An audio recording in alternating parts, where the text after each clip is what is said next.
waiting for the Royals to take the field. The ground crew rolling up the tarp, and we're getting set to go. Boy, we have got some awesome-looking sky around Royal Stadium.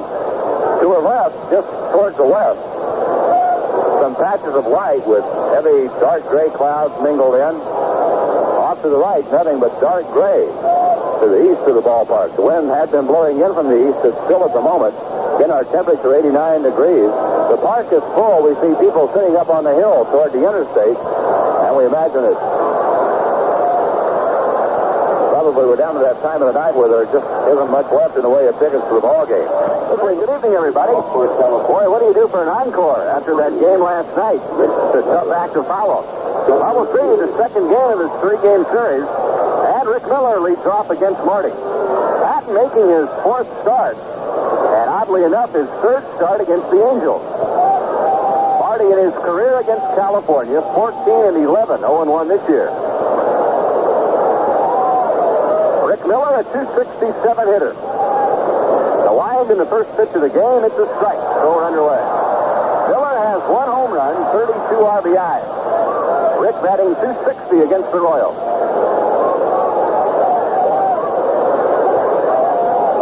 Marty's last outing, the start against Oakland on Monday. And he pitched to Dandy, a four-hitter. He won 7-2. The 0-1 pitch to Miller is fouled back to the screen. 0-2 on Rick. You might remember that game that he pitched against the A's. He pitched 6 perfect innings. At the outset of the game, retired 18 batters in a row. The 0-2 pitch to Rick Miller is down low. To retire 18 batters at the start of the game, that tied the club record, which was set by Dick Drago in Baltimore way back in May of 1969. Right when the Royals were first getting started. Swing and a miss by Miller, down he goes. So Marty Patton starts the game by striking out Rick Miller. And up comes the Angels' fine rookie third baseman, Carney Lansford. Lansford batting .283, 5 home runs, 40 RBIs.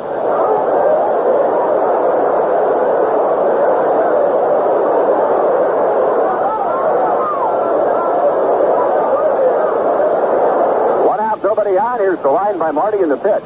A late swing and a foul ball upstairs on the first base side, 0-1. In and out of the upper deck. So one of the customers in the lower deck has got a souvenir. No balls and 1 strike on. Right-hand hitting Carney Lansford. In comes the pitch. Over the plate but too low. 1 ball and 1 strike. Lansford with a 7-game hitting streak. He has 12 hits in his last 29 at-bats. And he's hit safely in 13 of his last 14 games. And has raised his average from 270 to 283.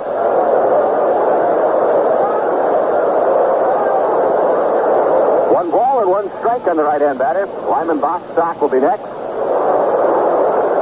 Here comes the 1-1 pitch. Boy, he really jammed him. Grounded up the middle. Potek to his left. Good pickup. Base at first. The throw pulled the dock off the bag.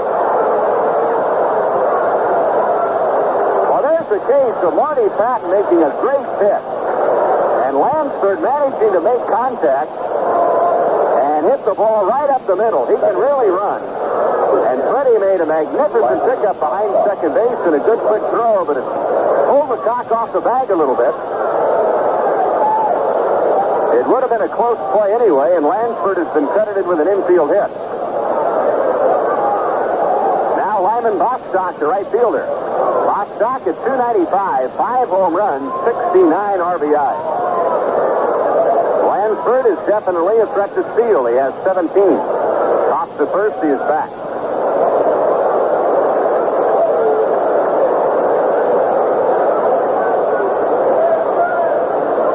Lansford establishes his lead, and he has a good one. Patton looking over his shoulder to see where Lansford is. Toss to first, back in time. When Marty beat the A's last Monday, on 4 hits, he did not allow a walk. He struck out 3. His other wins have been against Boston and Cleveland. 3 wins, 2 losses. Bostock takes outside, 1 ball, no strike.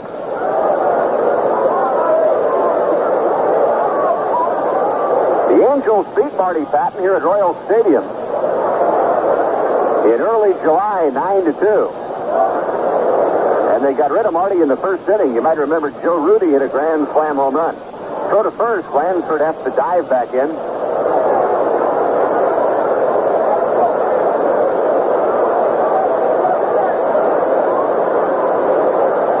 Bostock deep in the batter's box. Carney Lansford to lead.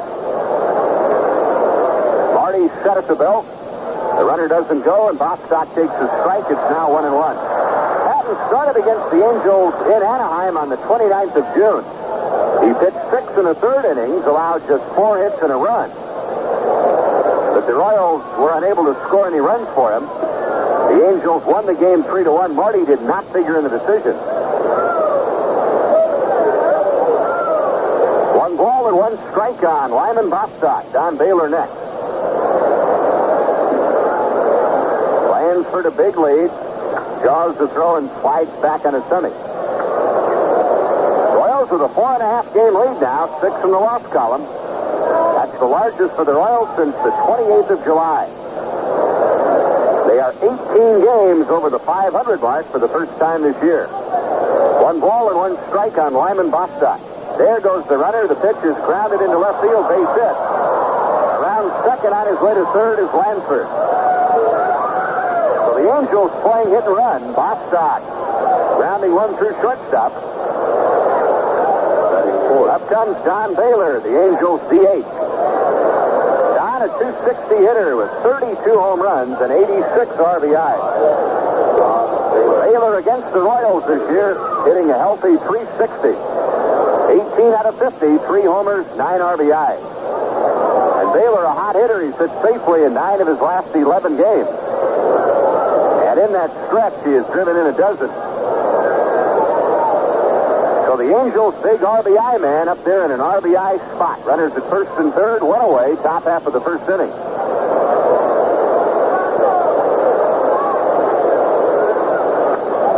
Good speed on the base pass. Don Baylor, the hitter, is a good runner.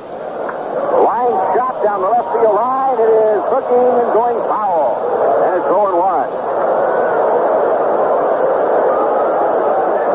Greg Luzinski has just hit his 31st home run with none on in the second inning. And the Phillies have taken a 1-0 lead over the New York Mets. The Pirates won today.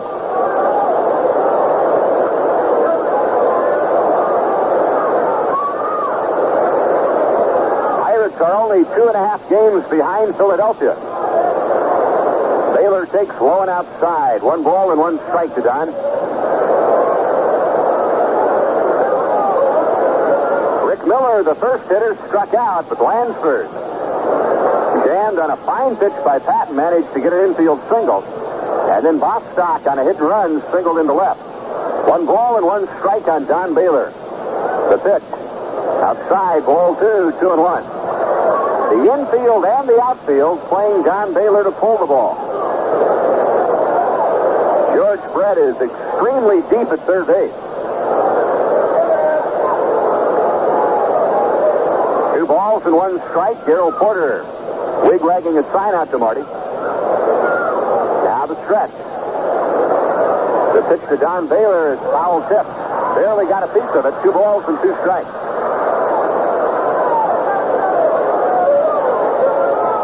Of course, shooting for their 6th in a row. They are 11-4 in this month of September. Last year in September, the Royals went 25-5. 2 balls, 2 strikes. Don Baylor at the plate. 2 on, 1 out in the first.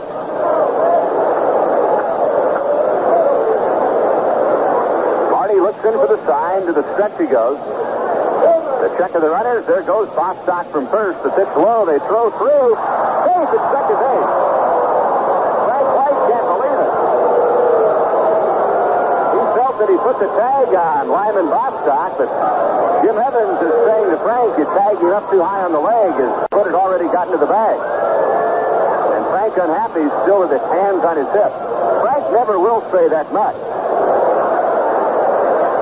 So if he says anything at all, he feels he has a little bit of a beef. Bostock, a stolen base, is 15. Runners at second and third. 3 and 2 is now the count on Don Baylor. And now Marty and Darrell having trouble getting together on the signs. They can afford to be a little bit cute now with Don Baylor. First base is open, 3 balls, 2 strikes, and Joe Rudy in the on-deck circle.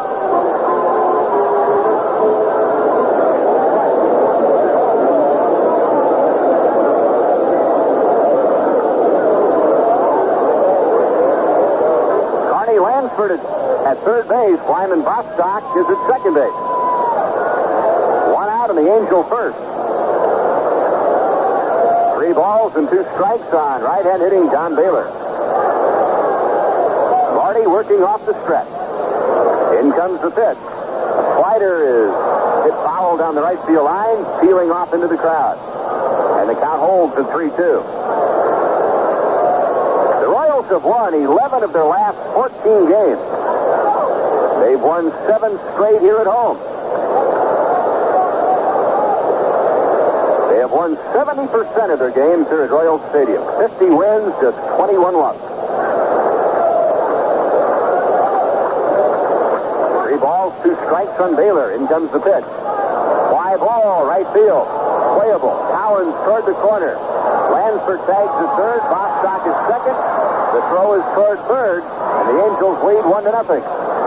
Don Baylor drives in his 87th run of the year. A sacrifice fly to right field. 2 out in the inning, and the batter is Joe Rudy, the left fielder.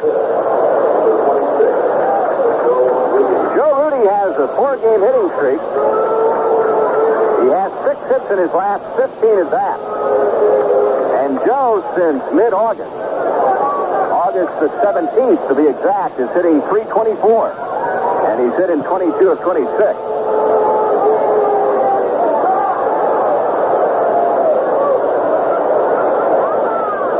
You might remember, off to a miserable start. He's upped his average to .252. And as he stands at the plate, he has 16 home runs, 74 RBIs. So his numbers are very respectable after a very bad start. The pitch to Joe, he had a notion, held up in time, and the pitch off the outside corner, 0-1.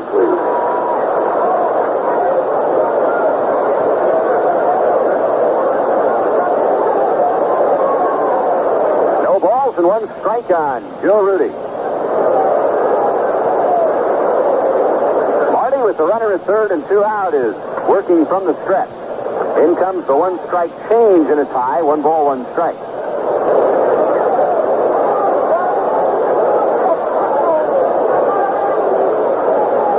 2 singles and a scoring fly ball that produced a run for the Angels here in the top of the first.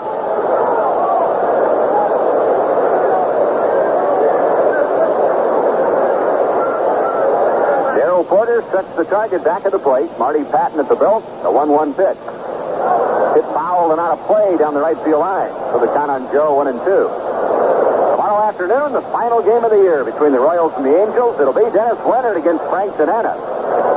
Then the Royals go to Seattle for games Monday and Tuesday night.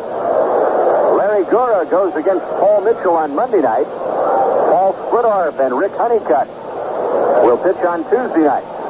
And the Royals right back home to play Milwaukee.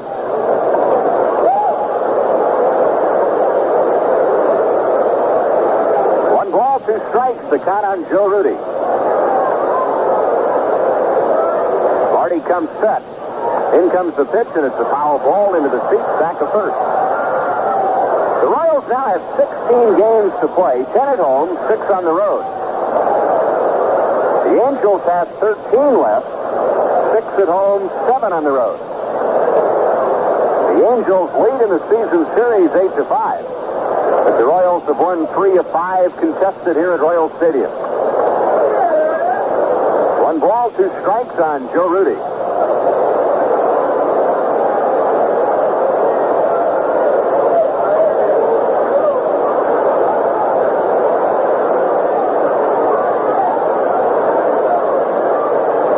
Strike out that often. Good contact hitter, uses the entire field. Goes to right. Al Collins fading back into his left.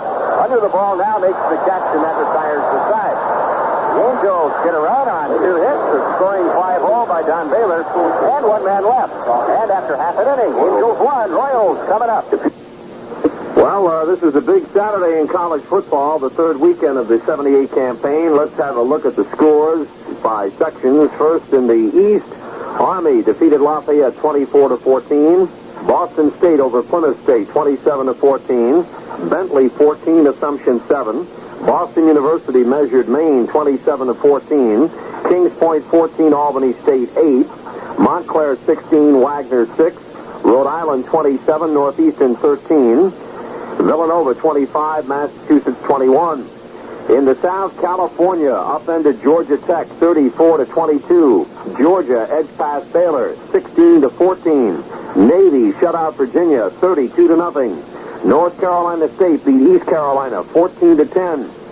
Make that North Carolina over East Carolina. Meanwhile, North Carolina State also won. They beat Syracuse 27-19. VMI outscored Bucknell 25-14. Number 1 Alabama came from behind at halftime and won at Missouri, beating the Tigers 38-20. Auburn routed Kansas State 45-32. Michigan shut out Illinois 31-0. Nebraska humiliated Hawaii 56-16. And in one of the big upsets of the day, Penn State defeated Ohio State. In their first game of the season, the Buckeyes were shut out on their home turf before more than 87,000 in Columbus. Penn State's defense was too much. It was 19-0. California 1, Royals 0, and the Royals face Paul Hartzell. Bottom of the first inning, Steve Braun, George Brett, and then Amos Otis. Steve Braun hitting .263, 3 home runs, 29 RBIs. Left-hand batter up there, the line by right-hander Paul Hartzell, and his first pitch is fouled off into the seat. Nice catch by somebody in the club level back to third. 0-1 on Steve Braun.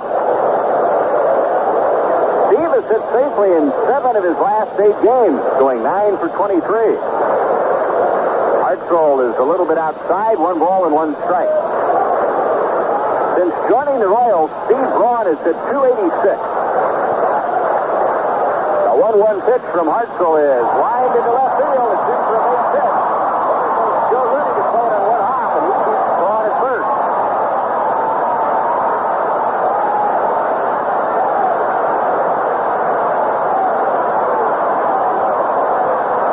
So Braun starts the Royals with a single to left, and up comes George Brett. George hitting .278, 6 homers, 54 RBIs. He continues to lead the American League with 40 doubles.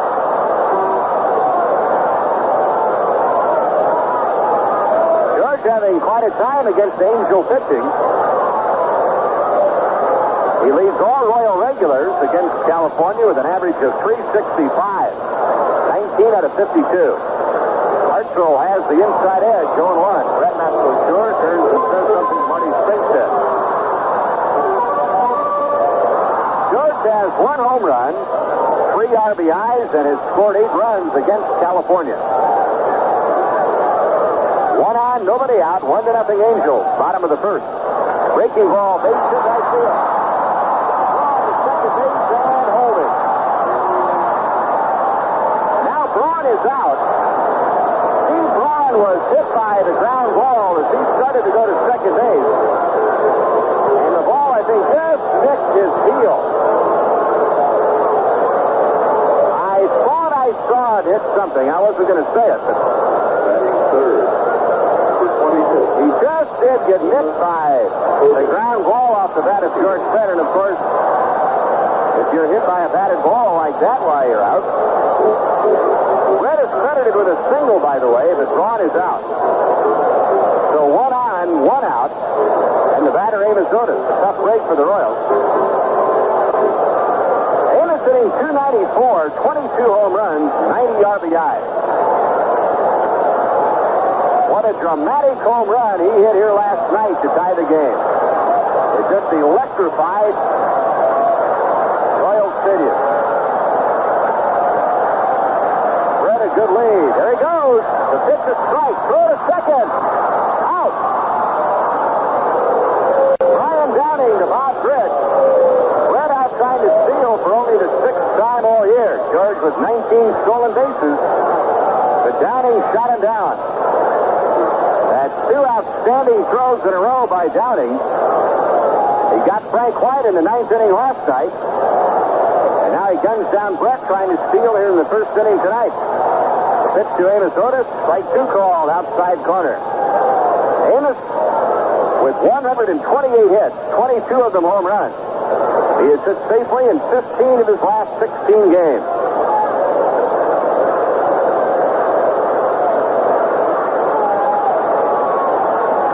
Amos, since the All-Star break, has hit .316 with 10 home runs, 43 RBIs. He takes outside. 1 ball and 2 strikes.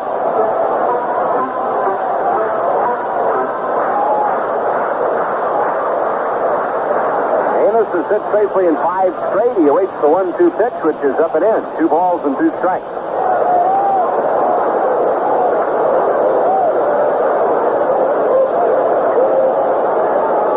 Singles by Braun and Brett. But Braun was out on Brett's single as the ground ball just kicked him. Amos, the bouncing ball off the glove of Lansford, the third baseman. It rolls on into left field. Joe Rudy returns it to second baseman Bob Grich, and Otis stops at first. A hot shot off the glove of Carney Lansford, and we'll see how they score it. It will be an error on Lansford.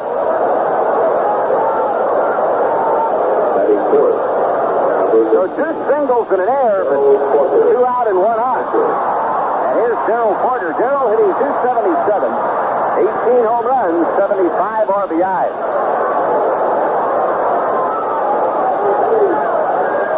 Darrell has 5 homers, 13 RBIs in his last 16 games. Line down the left field line, slicing foul. 1 strike. Pause for station identification. This is the Kansas City Royals Radio Network. This is the American Forces Radio and Television Service.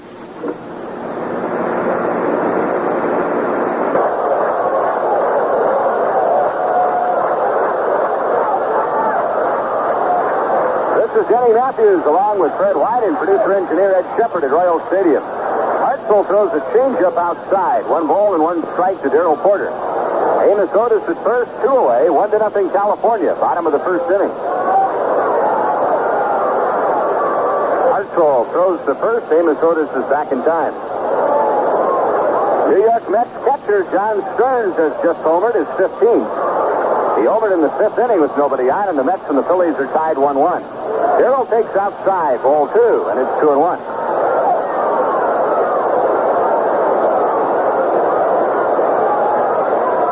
In the on-deck circle, Pete LeCoq.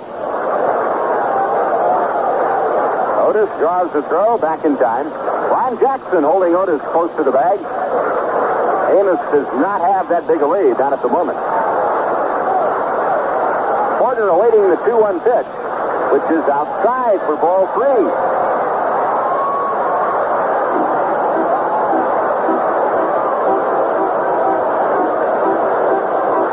3 balls and 1 strike on Darrell Porter. Very slight breeze drifting toward right. In comes the 3-1 pitch, bouncing ball through the middle, base hit. Amos Otis around second, on his way to third. First and third, 2 out, and up comes Pete LeCoq.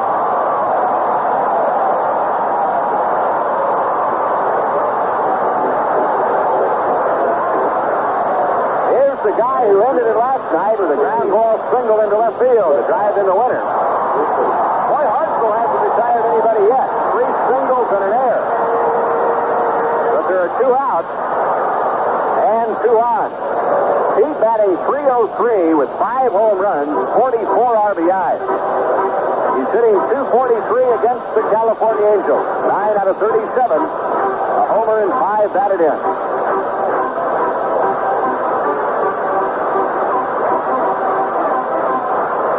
Tremendous crowd on hand. This looks like a packed house tonight.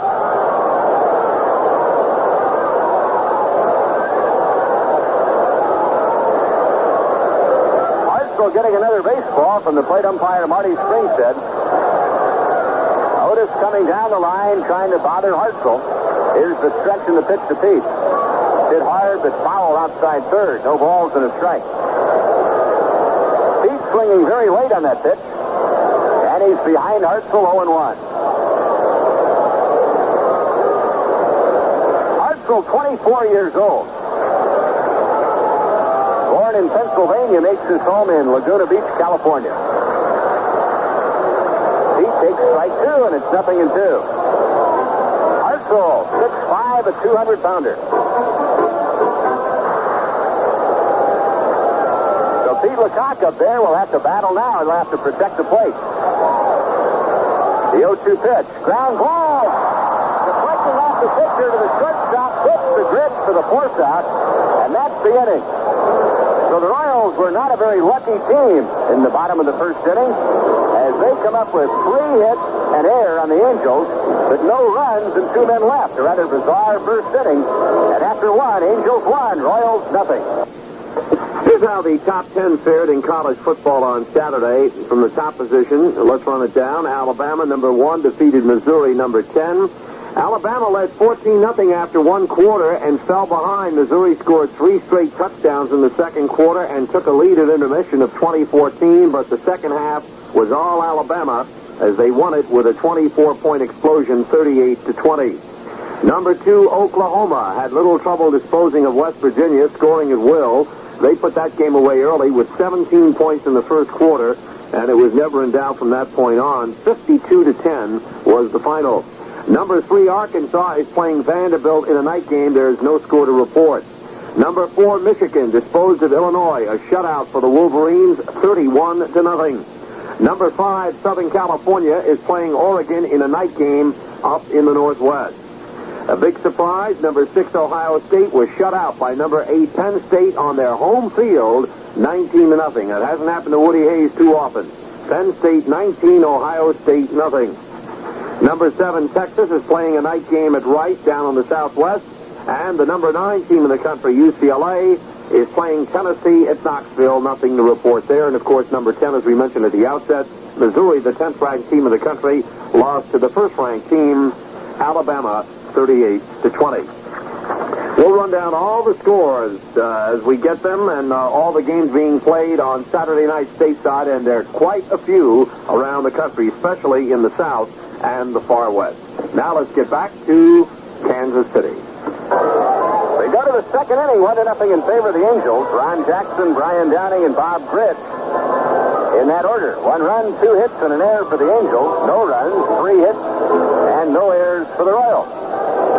Tonight's game is being carried on the Armed Forces radio service, so we welcome those of you who are listening anywhere on the globe. Royals and Angels had quite a battle last night. The Royals winning it in the bottom of the 9th inning.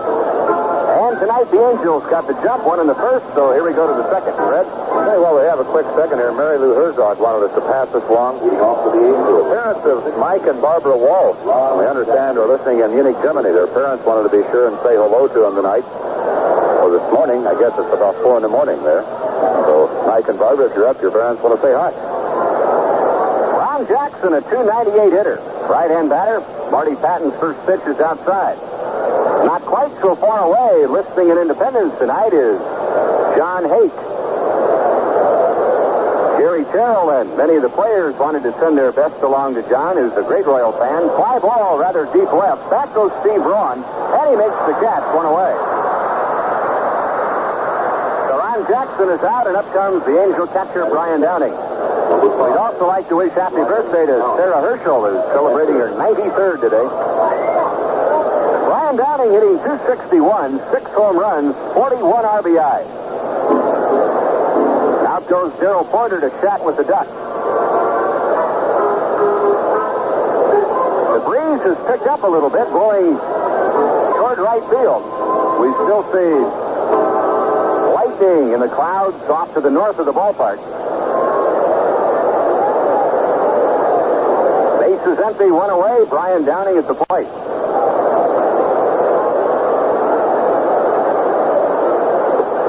Marty's pitch is high, 1 ball, no strikes. Downing against the Royals this year is 8 out of 40 with 4 RBIs. Right-hand hitting catcher. Straddles the plate. Here's the 1-0 pitch. A late swing and a foul ball, out of play. 1-1.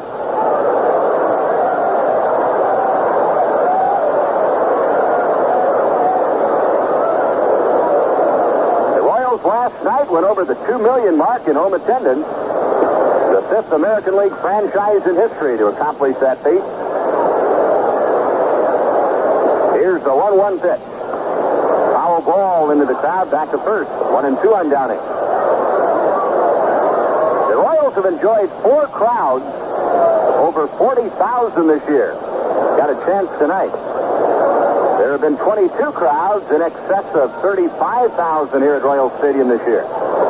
Downing takes inside. 2 balls, 2 strikes. 1-0 Angels, top of the second.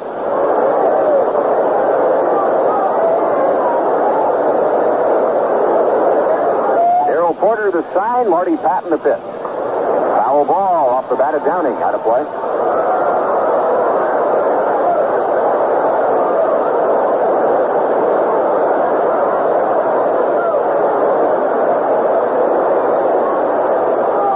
Rejected quite a few baseballs so far tonight. He didn't like the feel of that one.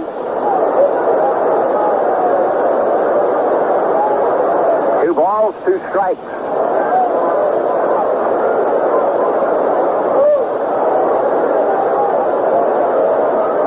And the 2-2 pitch.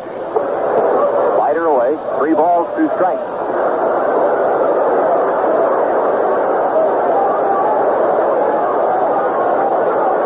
The Angels have lost 4 of their last 5. The Royals, as we mentioned earlier, shooting for their 6th in a row. The 3-2 pitch to Downing is outside, ball 4. Batting 8, number 4, Bobby Grich. That brings up Bobby Grich. The former Oriole hitting .234, 6 home runs, 35 RBIs. The Angels have been having their problems away from Anaheim Stadium. They have dropped 11 of their last 15 on the road. They are 9-7 in the month of September. Compare that to the Royal record, 11 wins and only 4 losses this month.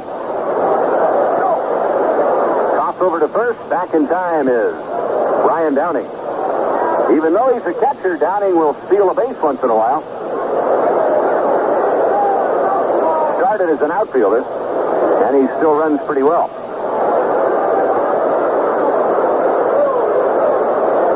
It is in September that pennants are won and lost inside. 1 ball, no strike. April, May, June, July, and August. Those months, the teams spend jockeying for position. And in September, they separate the contenders from the pretenders. And one emerges as champion. 1 ball, no strikes on Bob Grich. Good hit and run man. Hit and run is on. Line to right field. Base hit. But Downing stops at second. The last 2 men in the Angel batting order, Bob Grich and Dave Chalk, very adept hit and run men. Dave Chalk. Storm warnings have been posted in the Royal bullpen. They are stirring around out there.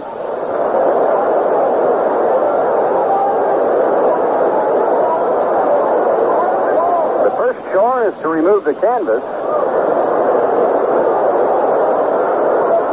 Second step, somebody begins to loosen. Marty rejects another baseball. Doug Bird is going to throw. 2 on, 1 out. Dave Chalk, a .258 hitter at the plate. Dave has 1 home run, 31 RBIs. Right-hand batter. Patton's pitch is a little bit high. 1 ball, no strikes. So Marty's struggling. A far cry from his last outing when he retired the first 18 men that he saw. 1 ball, no strikes on right-hand hitting Dave Chalk. Swing and a miss, 1-1.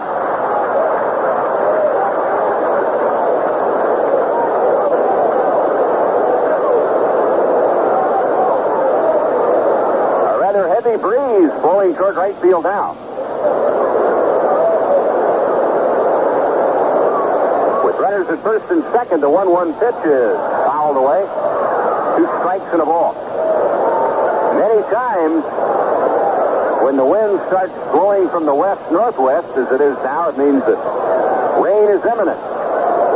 And indeed, the ground crew of George Thomas, sitting behind the tarp, they're ready to go into action.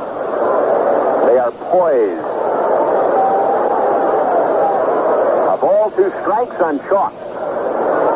The pitch. Struck him out. He got him with a breaking ball away. Big strikeout for Patton. And he deals now with Rick Miller. Rick was a strikeout victim in the first. Rick Miller.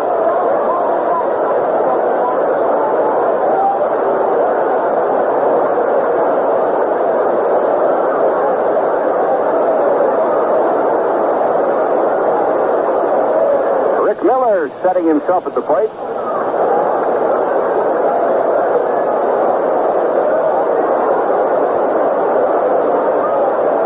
At first and second, 2 down. 1-0 California here in the top of the second. Jammed. Miller hits a pitch back on the screen. Marty had really worked that pitch in on his hand. Miller checking his bat to see if it's still in one piece. No balls and a strike. The Angels scored in the first. Lansford an infield single. Lyman Bostock singled on a hit-and-run play. And then Don Baylor got Lansford home with a scoring fly ball to right field.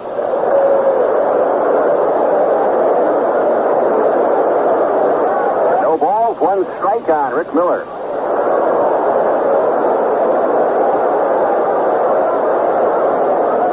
Marty working very, very slowly. Here's the stretch. Here's the 1-strike pitch. Strike 2 call, and it's 0-2.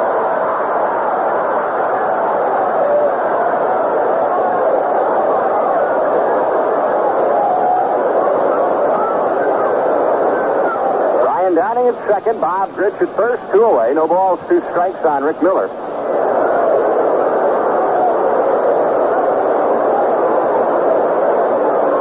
Runners take their lead. Here's the pitch. A little tap foul up along first. Still 0-2 on Rick.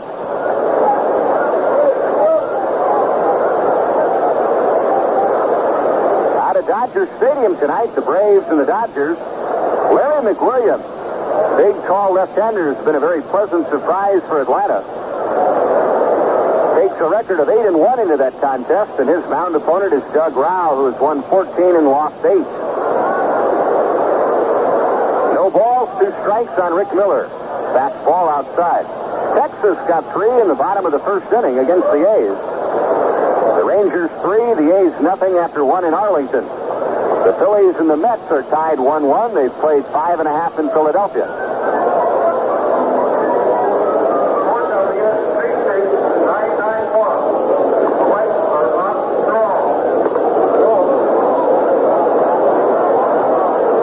One ball, 2 strikes on Rick Miller.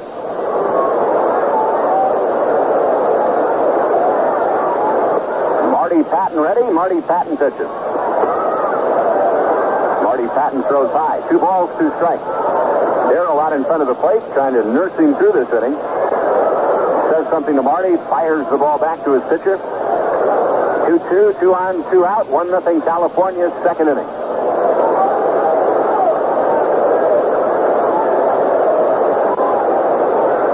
A very hot, muggy night here at the ballpark. The 2-2 pitch. Struck him out. Side retired. 1 hit, 1 walk.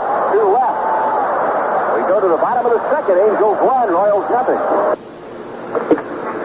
Well, looking at scores, let's start the other way around. Let's go from the far west and work back to the East Coast. These are finals in the far west and the southwest. Washington State, the Huskies, bounced back after that loss to UCLA last week, and they buried Kansas today, 31-2. Colorado held off Miami in the second half and beat the Hurricanes from Coral Gables 17-7. It was Utah State 21, Colorado State 20. In the fourth quarter, Stanford is all over San Jose State. It's 32-9. They're late in the ball game. Wyoming leads South Dakota, and now that is a final. Wyoming 30, South Dakota 11. And the other games, well, there are a lot of them at night. Oregon State at Arizona, BYU at Arizona State, Reno, Nevada versus Nevada, Las Vegas. Texas, El Paso, New Mexico State. And Santa Clara, Fullerton State. Weber is at Fresno State. And other games at the half, it was Washington State 14, Idaho State nothing. A final, Colorado Mines 28, Colorado College 9. And Montana State beat North Dakota State 29-18. Moving toward the Midlands and the Midwest, it was Nebraska 52, Hawaii 16. Iowa State beat South Dakota State 14-13. It was Temple over Drake in a high-scoring affair, 36-29. Iowa beat Northwestern 20-3. Purdue upset Michigan State 21-14. Minnesota routed Toledo 38-12. More later. The Angels won, the Royals nothing. Bottom of the second inning. Al McRae, Al Collins, and Fred Patek. Mack batting .270 for the year, 16 homers, 66 RBI. Paul Hartzell's first pitch is outside, ball one. Hartzell trying to snap a two-game losing streak. He's making his 12th start of the year. A strike to Al McRae, 1-1. This is his 49th appearance. He's dropped a pair of games. To Texas, 9-2, his last outing. Bouncing ball, backhanded in the hole at short. Long throw to first base. No chance to get Al McRae, who has an infield single.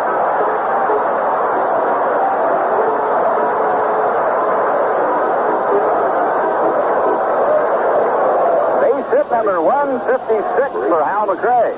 4 singles now off Paul Hartzell. Boy, he's off to a rocky start, although he leads 1-0.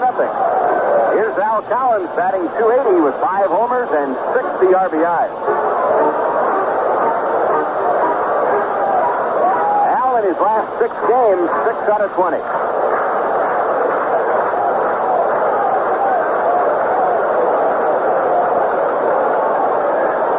Paul Hartzell's last win came on the 1st of September against Toronto. Ground ball to the hole at short. Short to Grich for 1, back to first. Safe. McRae went barreling into Grich. There was contact at second base. But McRae went sliding in and then popped up and nailed Grich. Here's Fred Patek. Fred batting .263. 1 home run, 42 RBIs.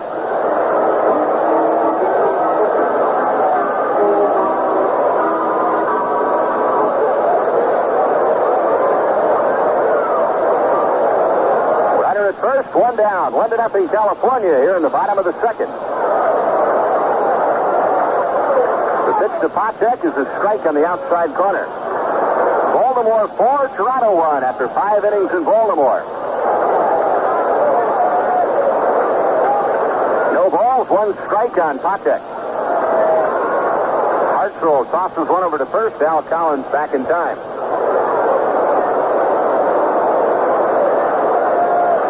A 200 hitter against the Angels this year. Foul tip, that got some of the catcher Brian Downing, and the count is 0-2.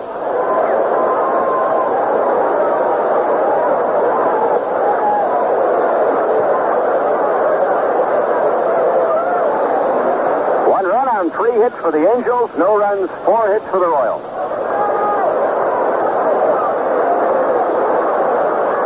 Hartzell takes the sign from Downing. The 0-2 pitch to Patek is lifted into right center.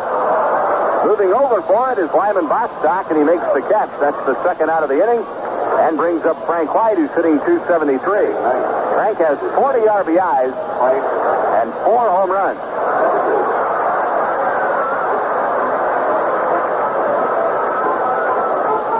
Paul Hartzell is a graduate of Lehigh University. This is only his 4th professional season. Last year with the Angels, he won 8, lost 12. Al Collins, pretty good lead. Doesn't go, and Frank White spins one foul into the seats, back to first, 0-1. Hartzell has a Bachelor of Science degree in Mechanical Engineering from Lehigh. Goes to school in the off-season.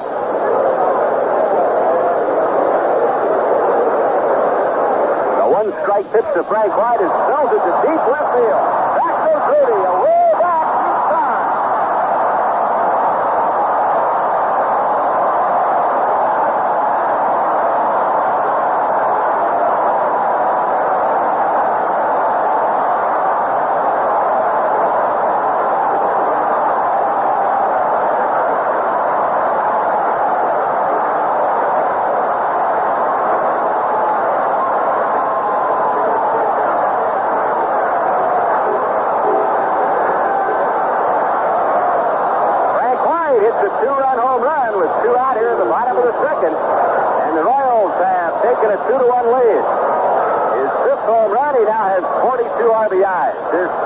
Braun, who singled in the first. He takes the ball. That's 5 hits for the Royals. But that's the first one that paid off. The 1-0 pitch to Braun is inside.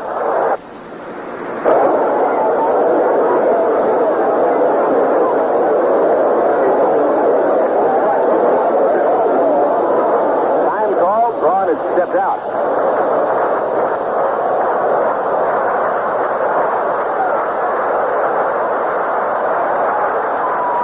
Frank White's first home run since the 28th of July. Bouncing ball, fair ball behind third. Lansford throws. Base. The ball gets away from the first baseman. Downing backing up the play prevents any further advance by Braun.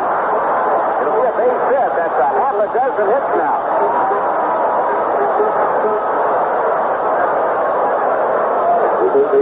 George Brett. Braun hit a high chopper behind third. Lansford momentum going toward the foul line and had to leap and throw across his body. And obviously could get very little on the throw, and it bounced in front of first baseman Ron Jackson.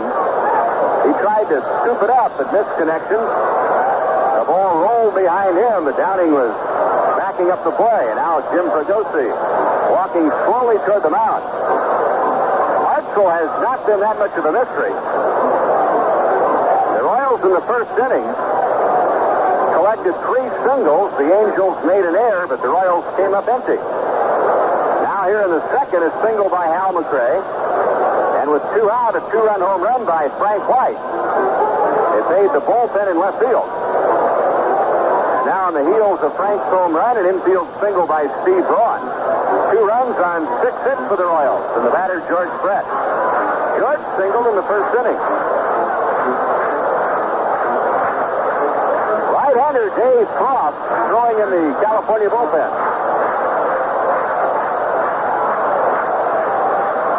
1 on, 2 out, 2-1 Royals. The stretch by Paul Hartzell in the pitch. Right through there, fastball, strike 1.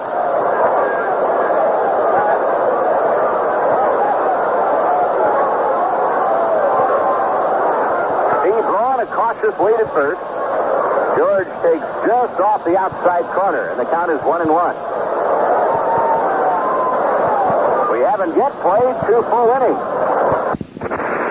It's 2-1 Royals after 2 innings. 2 runs, 6 hits, no errors for the Royals. 1 run, 3 hits, and 1 error for the visitors from Southern California. Carney Lansford, Lyman Bostock, and Don Baylor coming up. So to the third we go. And for more play-by-play, here's Fred. Thank you, Denny. Boy, it's been a strange ball game. The Royals 2 runs on 6 hits. Angels 1 run on 3. If each ball club has missed some opportunity. Carney Lansford's a hot hitter. He has an 8-game hitting streak going. He did a net field single and scored his first time up here tonight. Marty Patton's first pitch to him is a fastball, popped up foul. Darrell Porter has a play. Off of the mask. He's under it. He's got it. 1 away. Carney Lansford after Marty Patton's first pitch, and he fouls out to the catcher. 1 out, nobody on to Lyman Bostock, who singled and stole a base his first time around.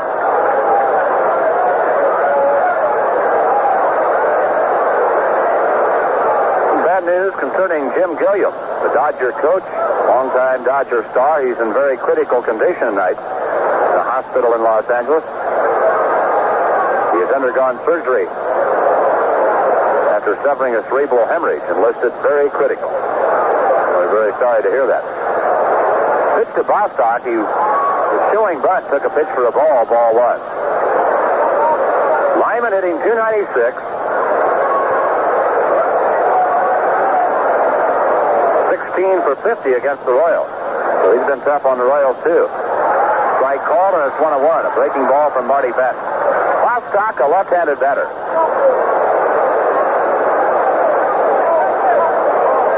Deep in the batter's box. Patton's 1-1 pitch.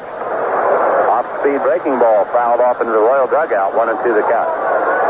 Well, the Angels helped themselves in the free agent market. You look at Bostock, Rudy Baylor, Rich, Rick Miller. They've solidified this ball club. But still, they're chasing the Royals. 1-2 pitch to Bostock. Bouncing ball, Frank White to his left. Good range. He got there in time to throw out Bostock. Frank White showing that great range on the artificial turf. Really made that play look kind of easy, and he was a long way to first base when he got the ball. Long way toward first base. So it's 2 out, nobody on, and Don Baylor, who drove in a run with a sacrifice fly his first time around, steps in.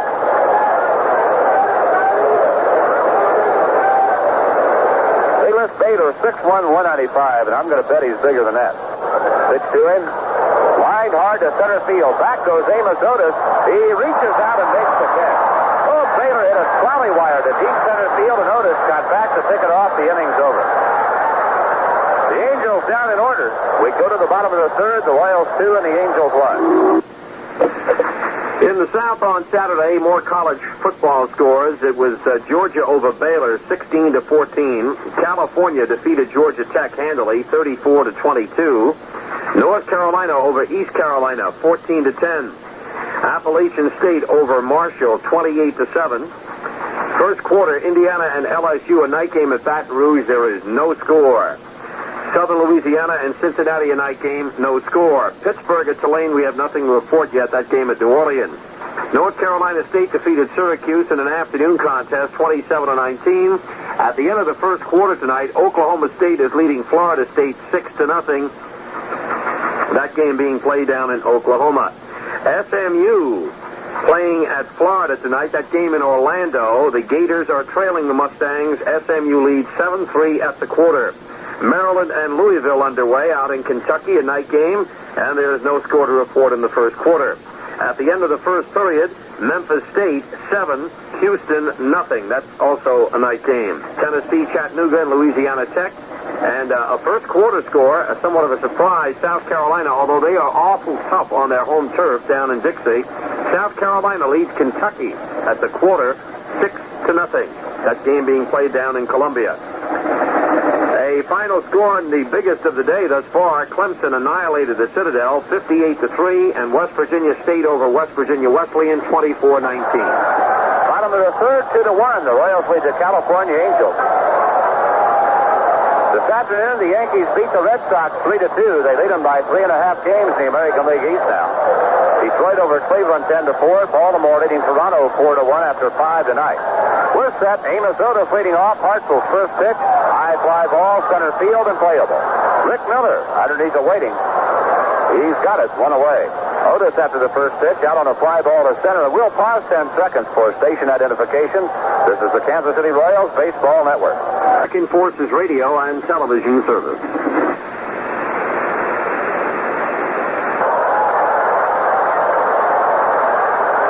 It's raining slightly here at Royal Stadium. We're only in the bottom of the third. Darrell Porter will hit. He'll be followed by Pete LaCotte. Darrell singled his first time up.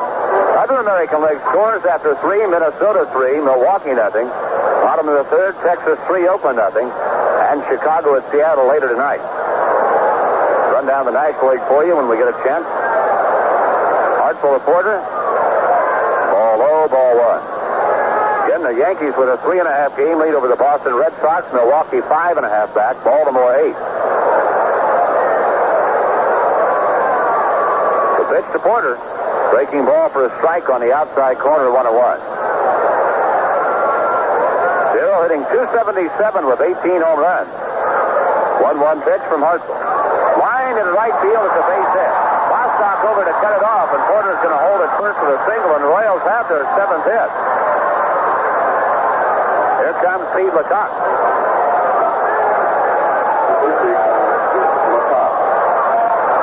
In the National League East, the Phillies lead the Pirates by 2.5 games, the Cubs by 8.5. In the West, the Dodgers 8.5 in front of the Giants, 9 in front of the Reds. Boy, the Dodgers have just broken that one open in the last week. Here's Pete LaCotte. Hit the ball hard, but grounded out his first time up.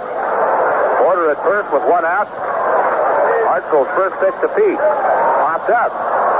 Foul territory, third base. Carney Lansford's there. He's got it. 2 men gone. LaCotte fouls to third. The Pirates over Montreal 12-5 today. The Cardinals beat the Cubs 4-1. San Francisco beat Cincinnati 3-2. Tonight after 6, Philadelphia won, the Mets won. Stearns and Lazinski have homered. Number 31 for Lazinski, number 15 for Stearns. Houston at San Diego, Atlanta at Los Angeles. Later tonight. Here's Al McRae. Max singled his first time up. Porter at first with 2 out. Max takes the pitch inside, ball 1. Al hitting .271, 16 home runs. Paul Hartzell, the right-hander, ready to pitch. Mac had a notion held off. The pitch outside and low, and it's 2-0.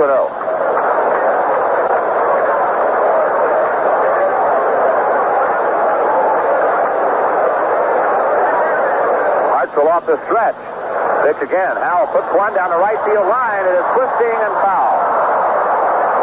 2-1 to count. Boy, Darrell Porter was on the go with 2 out. If that ball stays fair, it'll score him, but it was well fouled. And Al McRae has to come back and try it again. If Mac gets aboard, Al Callens will hit. Royals got 3 hits in the first, didn't score. Got 3 in the second, scored twice. They have another hit here in the third. The California bullpen is active again.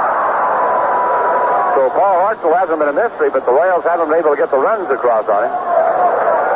He looks to Brian Downing for a sign. The stretch, the pitch to McRae. Line to the center field, base hit. Darrell Porter at second base and holding. Al McRae at first with his second hit of the ball game. So Max 2 for 2. The Royals now have 8 hits. And here comes Al Callens, who grounded into a force out his first time up.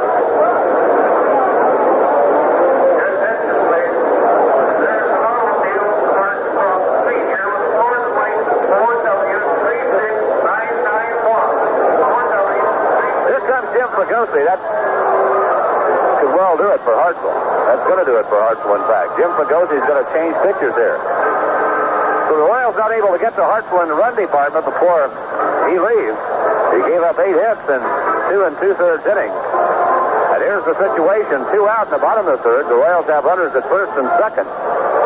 And with the pitching change being made, the score, the Royals 2, the Angels 1.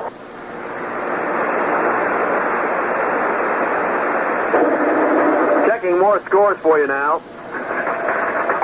And we have a couple of partial scores coming in from the South. Number 9, UCLA, is in front of Tennessee at Knoxville after 3 quarters, 13-0.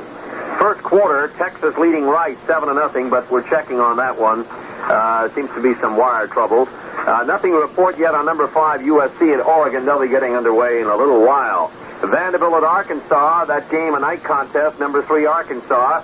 Sports Illustrated as Arkansas is the number 1 team in the country. Well, we'll see. They've had quite an impressive show in that Orange Bowl battle when they routed Oklahoma on New Year's night, and they've got essentially most of their personnel back, and many people think Arkansas, Alabama, and Oklahoma will be battling it out for the top spot in the country. Vanderbilt, Arkansas, no score to report yet. Number 4, Michigan had little trouble disposing of Illinois 31-0. And the big upset of the day thus far, Penn State over Ohio State 19-0. Alabama came from behind to beat Missouri at Columbia, Missouri 38-20. Number 2, Oklahoma smashed West Virginia 52-10.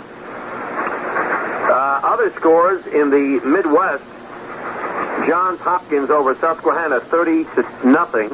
And in the East, Army beat Lafayette 24-14. Navy shut out Virginia 32-0. Dave Frost, the new California pitcher, making his first relief appearance of the year. He started 9 games. His record's 4-4. He has a solid earned run average, 2.91, and he beat the Royals a week ago out in California in the second game of a doubleheader. They'll face Al Callens here with runners at first and second, and 2 men out. The Royals leading 2-1. Frost has worked 68 innings, given just 59 hits and a half dozen home runs. So he's better than that 4-4 record would indicate. Frost, a big man, a right-hander. He's 6'6", weighs 235. He doesn't throw all that hard, but he's been effective. He's been tough on the Royals. Al Callens 0 for 4 against him this year as he steps in. Again, 2-1 Royals with 2 out. Al Callens with a chance to give him a little breathing room. So Dave Frost in an unfamiliar role coming out of the bullpen. Callens hitting .279 on the year. He's driven in 60 runs. Porter at second, McRae at first. Frost looks to Brian Downing for a sign. Stretch by the right-hander. The pitch. Ball up and in. Thrown very wildly. Brian Downing had to go up and get it. Cowens had to lean out of the way. Ball one. Dave Frost, for the first time this year, throwing his first pitch in a game off the stretch position. The outfield shading Cowens to pull. Frost with another side. Still looking in at Downing. Now he's ready. Here comes the 1-0 pitch. Strike called, and the count evens out 1-1.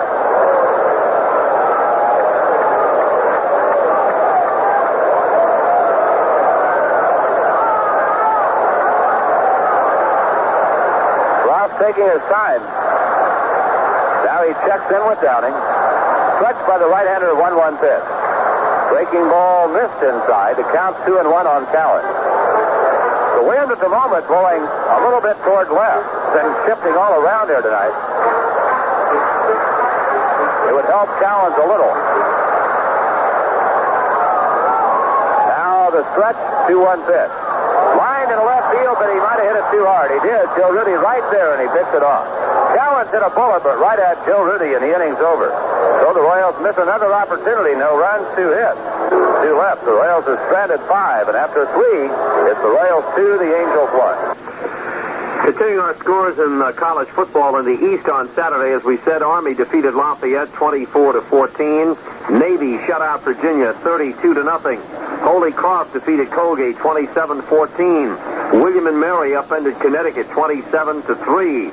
Villanova outlasted Massachusetts 25-21. VMI belted Bucknell 25-14.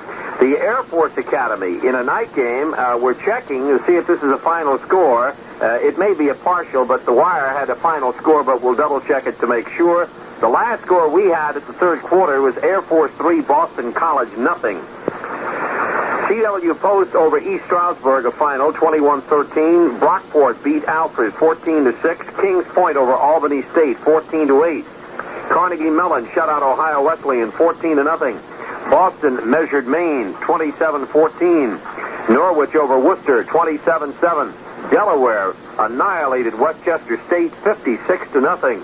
Lebanon Valley lost to Gettysburg 17-16. Westminster over Juniata 28-14. Western Maryland defeated Ursinus 20-7. American International defeated Connecticut, Southern Connecticut 38-10. Franklin and Marshall over Muhlenberg easily 42-6. Rhode Island got past Northeastern 27-13. New Hampshire over Central Connecticut 36-13. Trenton over University of Washington, D.C. 48-0. We go to the fourth. It's 2-1 Royals. And you can bet they're gnashing their teeth in both dugouts over missed opportunities so far in this ballgame. For the Angels, it'll be Joe Rudy, Ron Jackson, and Brian Downing. The Angels retired in order in the third inning by Marty Patton, the first time in the ballgame that either side's gone down in order.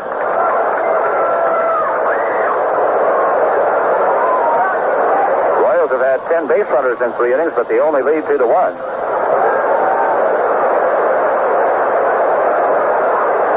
Rudy, a right-handed batter in. Joe out on a fly ball to right, his first time up. Marty Patton winding the pitch. Swing and a miss. Rudy over a breaking ball. Joe with a 4-game hitting streak, right-handed batter. He's 1 for 5 against Marty Patton this year, but that one hit was a grand slam home run. Patton into his wind-up, the pitch again to Rudy. High fly ball, center field. Amos Otis with room, drifting back. Makes the catch, 1 away. Rudy out, and Ron Jackson will hit. He was out on a fly ball to left his first time up.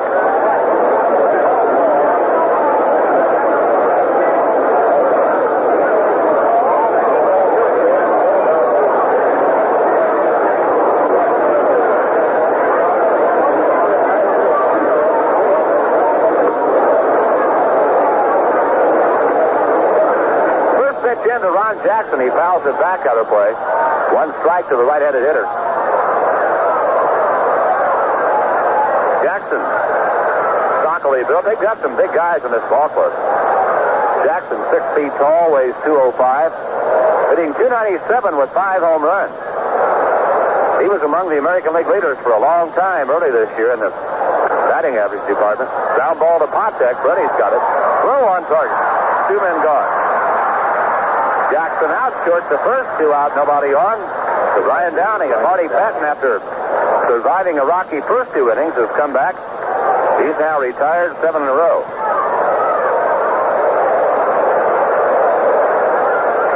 Marty with 3 strikeouts. He's walked a man. He's given 3 hits. Downing drew a walk his first time up. He of the violent swing. Brian Downing is in there. And he pops it up. Pete Lecoq, Frank White, Al Cowan's all chasing. Frank White makes the catch in foul territory. Downing fouls out, and the Angels down in order again. We go to the bottom of the 4th in Royal Stadium. The Royals 2, the Angels 1. Some rather disturbing news in the world of baseball on this Saturday. L.A. Dodger coach Jim Gilliam, who collapsed from a cerebral hemorrhage, is reported in a coma and in very critical condition following brain surgery. Gilliam, a 2-time All-Star infielder and National League Rookie of the Year for the Brooklyn Dodgers in 1953, has not regained consciousness since his collapse on Friday afternoon. Gilliam's condition is very critical, according to a spokesman for Daniel Freeman Medical Center in Englewood, California. His vital signs are unstable and not within normal limits. He is in a coma. Spokesman Vince Bradley said there would be no further word on Gilliam's condition until Saturday night, unless there was a significant change before then. Gilliam, who is 49 years old, collapsed at his Dodger Los Angeles home shortly after driving Dodger manager Tommy Lasorda to the stadium. He was rushed to the hospital by paramedics and was originally listed as a stroke victim in fair condition. However, a team of neurosurgeons and cardiac and internal medicine specialists at the hospital emergency center diagnosed it as a cerebral hemorrhage. The doctors said his condition rapidly deteriorated. A brain scan confirmed the diagnosis of a massive cerebral hemorrhage. Immediate surgery was ordered and was completed at midnight Saturday in the very early hours, right after midnight Saturday morning in the U.S., our time. Lasorda held a team meeting before Friday night's game against the Atlanta Braves and told his players the sad news. Well, Marty Patton appears to have restored some order. And now right-hander Dave Frost trying to do the same thing for California. Paul Hartzell got hit around a bit, but he didn't give up that many runs. In 2 2/3 innings, the Royals got 8 hits off of him, but they scored only the 2 runs on Frank White's homers. So we're 2-1 Royals as we go to the bottom of the 4th. And Dave Frost, who has been tough on the Royals this year, now working in relief. He'll face Patek, White, and Blauren in the Royal half of the 4th inning.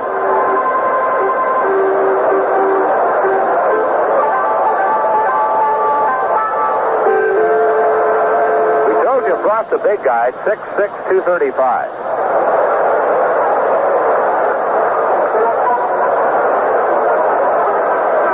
A week ago tonight, the Royals and the Angels playing a doubleheader in California. The Angels sweeping that one on the first game 3-2, then Frost came back to beat them 4-2 in the nightcap.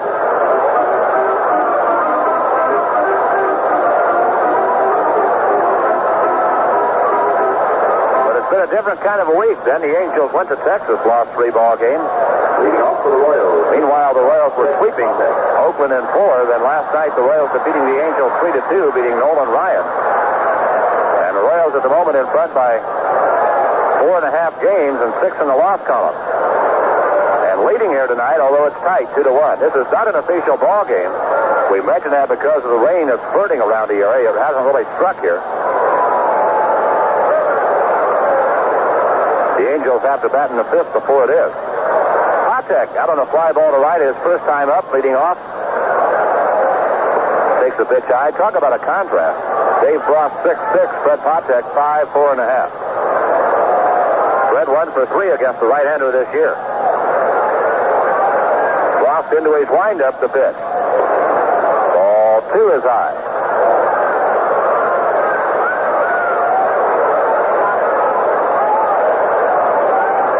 Right on the back line of the batter's box waiting. Downing with a sign, the 2-0 pitch from Frost. Patek taking all the way. It's a strike, now 2-1.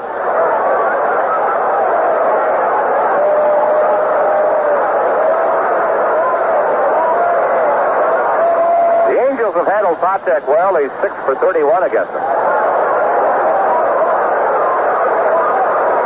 Ready waiting while Frost gets set. Here comes the 2-1 pitch. Fly ball, well hit the center, but Rick Miller's on the move, and he's there, picks it off. And Patek is gone to start the Royal half of the fourth. Fred on a fly ball to center field. And here comes Frank White, who hit the 2-run homer his first time up. Frank with his 5th home run of the season, number 20 of his career. At the moment, that one has the Royals in front.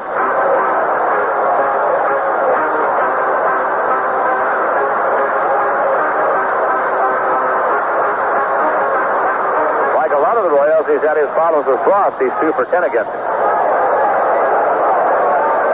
Well, we shall see. On next, if anybody gets on, Brett. Frost is set. Pitch to White. Ball outside, 1-0. Well, we've got a crowd here. You can't find an empty seat just looking around the stadium. 1-0 pitch. Ground ball fair. Ron Jackson, the first baseman, grabs it, brings it back to the bag, and Frank White retires. Frank took it the other way. Ron Jackson able to pick it off and retire him, and now 2 out, nobody on to Steve Braun, who's 2 for 2 tonight. And a royal salute to these Cook paint dealers of the day.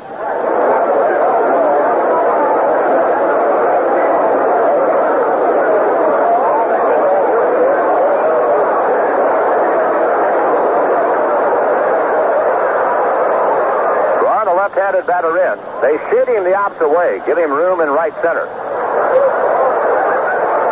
Strike called.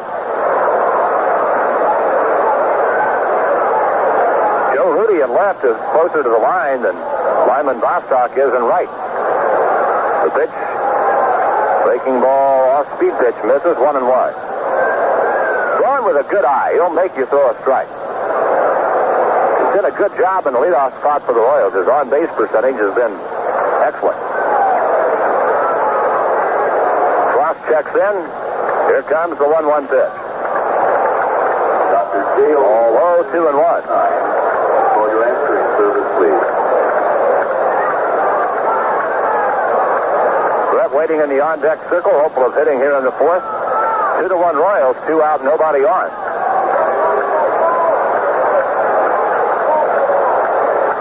Frost reading signs. He's ready. The 2-1 pitch to Braun. Strike called, and the count evens out 2-2.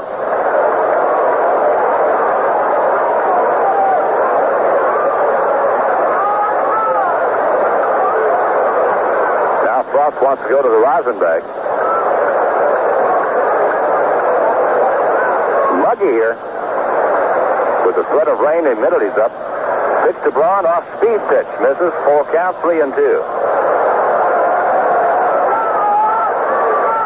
So Braun and Frost have gone just as far as they can.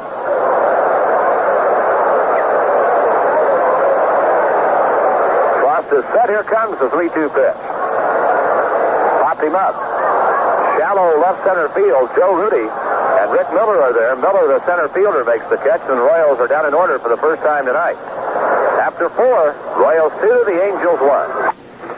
Well, in horse racing, some big news Saturday afternoon. All the doubters, well, they can take a back seat now and say, well, maybe we were wrong.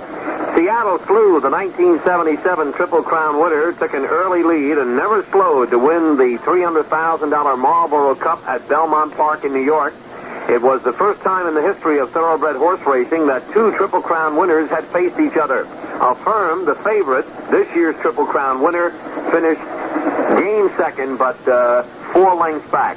Slew came up on top of the stretch, never broke stride, and came home the easy winner. It was the second straight defeat for Affirm, who lost to Aladar by disqualification in the Travers August 19th. Under Steve Coughlin, Affirm trailed by 2 lengths throughout the race and could not catch Seattle Slew in the stretch and lost by 3.5 to 4. The winner's time of 1 minute 45 and 4/5 seconds was just 2/5 of a second off the track record set by the Great Secretariat in 1973. Completing the order of finish, and the Marlboro was Nasty and Bold third. Upper Nile finished 4th. Cox's Ride finished 5th. And Darby Creek Road wound up 6th. The winner of the Marlboro Cup at Belmont Park in New York, Seattle Slew, winning all the way. game now, moving to the top half of the fifth inning. It is Kansas City 2 and California 1. We have played 4 here in Royal Stadium. The Royals lead the Angels 2-1. Marty Patton back to the mound to face Rich Chuck and Miller. To the fifth we go, and to tell you all about it, again, here's Denny. All right, Fred, Bob Gritch leading off. 2 runs, 8 hits for the Royals. 1 run, 3 hits for California. The Angels 2 hits in the first and a single in the second. All 3 of their hits singles. And since the base hit in the second inning, Marty Patton has retired 8 straight.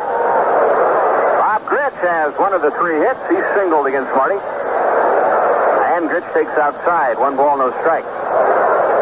They played 4 now in Arlington, Texas.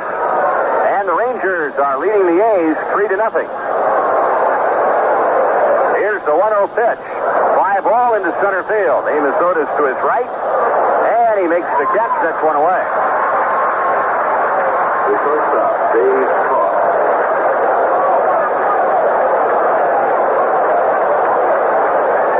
Here's Dave Chalk. Dave, a strikeout victim in the second.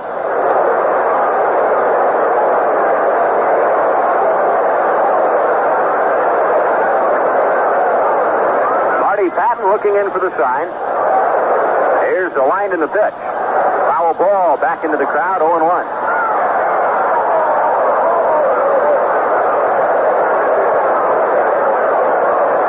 No balls and 1 strike on Dave Chalk.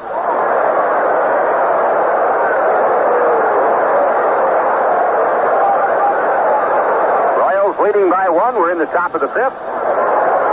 Here's the line by Marty and the pitch to Chalk. Fly ball, left field. Back goes Steve Braun. He's there now and makes the catch, and that's 2 down. So Marty's retired 10 straight.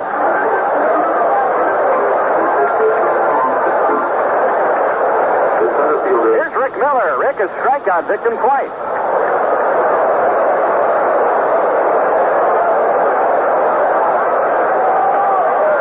Same 2 teams tomorrow afternoon. Dennis Leonard goes against Frank Tanana.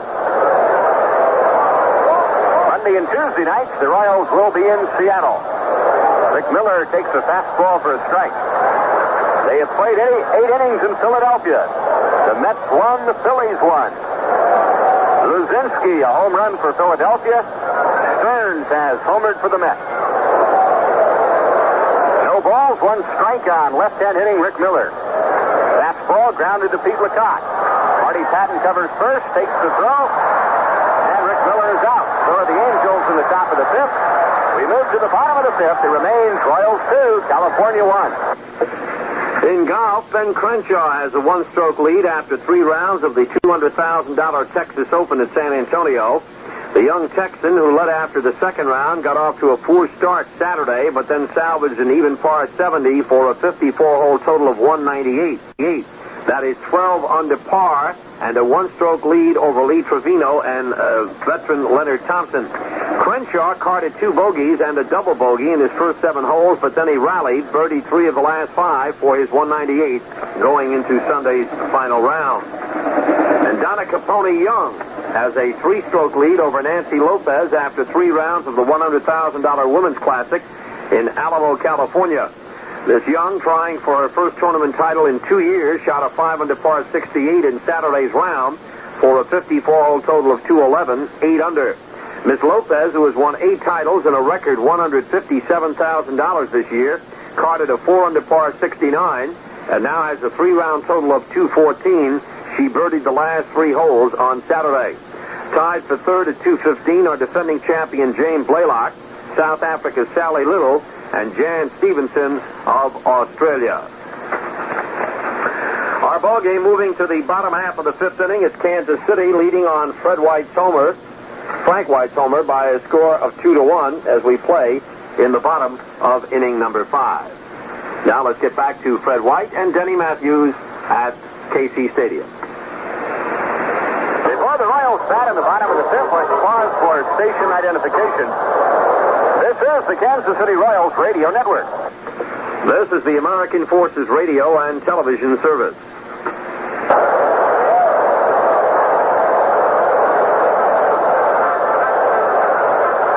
is Denny Matthews, along with Fred White and producer-engineer Ed Shepard at Royal Stadium. Bottom of the fifth inning, 2 runs, 8 hits, and no errors for the Royals. The Angels 1 run, 3 hits, and 1 error. George Brett, Amos Otis, and Darrell Porter coming up. Leading off for Kansas City, the third baseman, George Brett.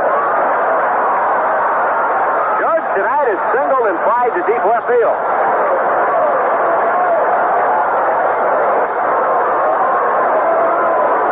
Dave Frost in relief of the starter Paul Hartzell.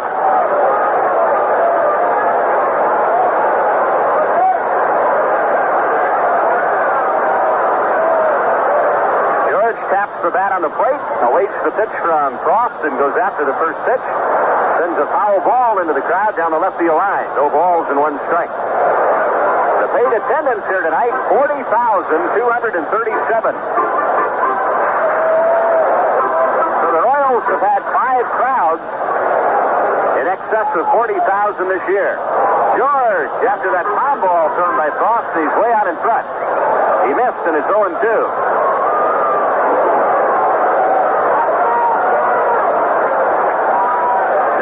And 2 strikes on Brett. Amos Otis to follow. The difference in the game, a 2-run home run by Frank White in the second inning.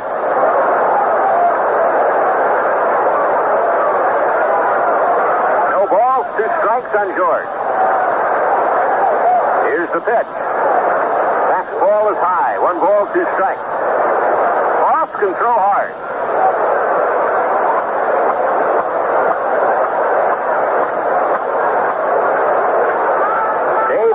Bag on this hot, humid night.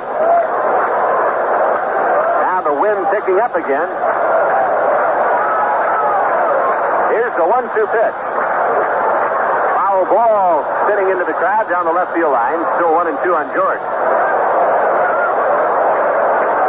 Toronto at Baltimore, and after 6 innings, it is Baltimore 5, the Blue Jays 1. Pat Kelly is homered. Home run in the 6th inning with nobody on was his 9th of the year. 1 ball and 2 strikes on George Brett.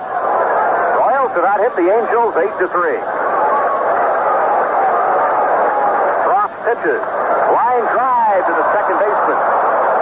George Brett hit a bullet that right at Bob Gritt. 1 down. Here's Amos Otis. He reached on an error by third baseman Carney Lansford in the 1st inning. In the 3rd, he lifted a fly ball to Rick Miller in center.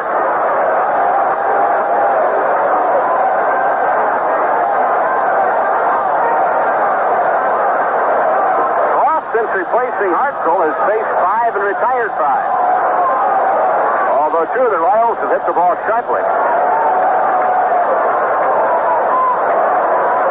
The pitch to the right-hand batter. Swung and he missed. 0-1. Innings have been played in Texas. The Rangers 3, the A's nothing. Texas got 3 in the 1st. No balls, 1 strike on Amos Otis. Here's the pitch.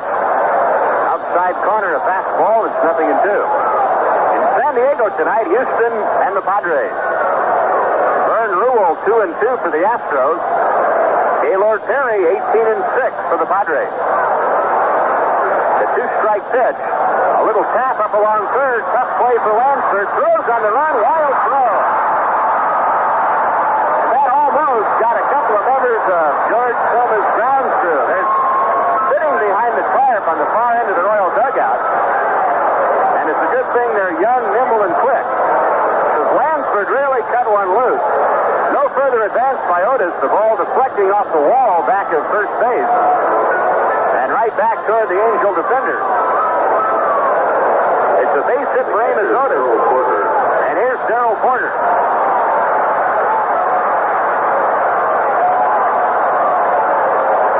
Darrell is 2 out of 2. He's singled in the 1st and again in the 3rd.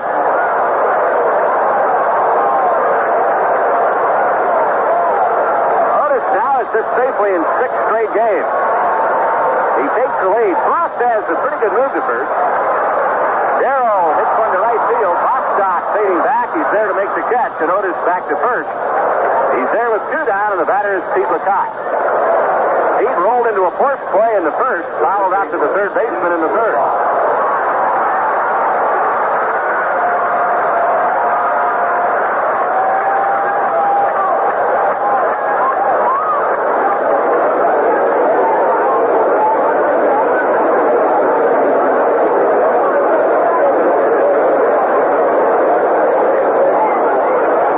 Pete LeCoq at the plate. Dave Frost checking to see where Otis is. Throw to first. Back in time is Amos. The Phillies and the Mets go to the 10th inning in Philadelphia, tied 1-1. The Pirates victorious today, so the Phillies must win to keep their lead. Outside corner strike call. If the Phillies lose, the Pirates will be only 2 games out. If the Phillies beat the Mets tonight, the Philadelphia lead will be 3. The 0-1 pitch to Pete is an off-speed pitch, and it's grounded foul.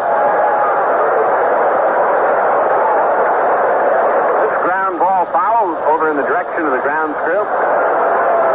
They're under heavy fire at the moment. They just decided to give ground, too. They came back up towards the home plate and got in behind the tarp. They've been under siege here in the inning. Although the weather has been kind to them so far. Just a couple of sprinkles during the course of the ball game, but they're still standing guard. Throw to first. Amos back to the bag. 29 stolen bases for Otis. LeCoq takes outside. 1 ball, 2 strikes, 2-1 Royals. We are in the bottom of the 5th. Royals 9 hits. The Angels have 3 singles off Marty Patton. The way things started, it appeared that Marty wouldn't be around long. LeCoq, a foul ball, backing out of play. 1-2 on Pete.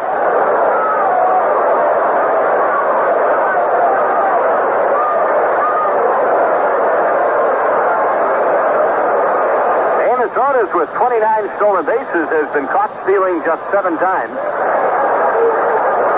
A safe lead at the moment. Pete LeCoq hits one to right field. Lyman Bostock going back near the warning track, and he makes the catch. LeCoq flies to deep right field. The inning is over. 1 hit, no runs, 1 man left. And after 5 at Royals Stadium, Royals 2, California 1.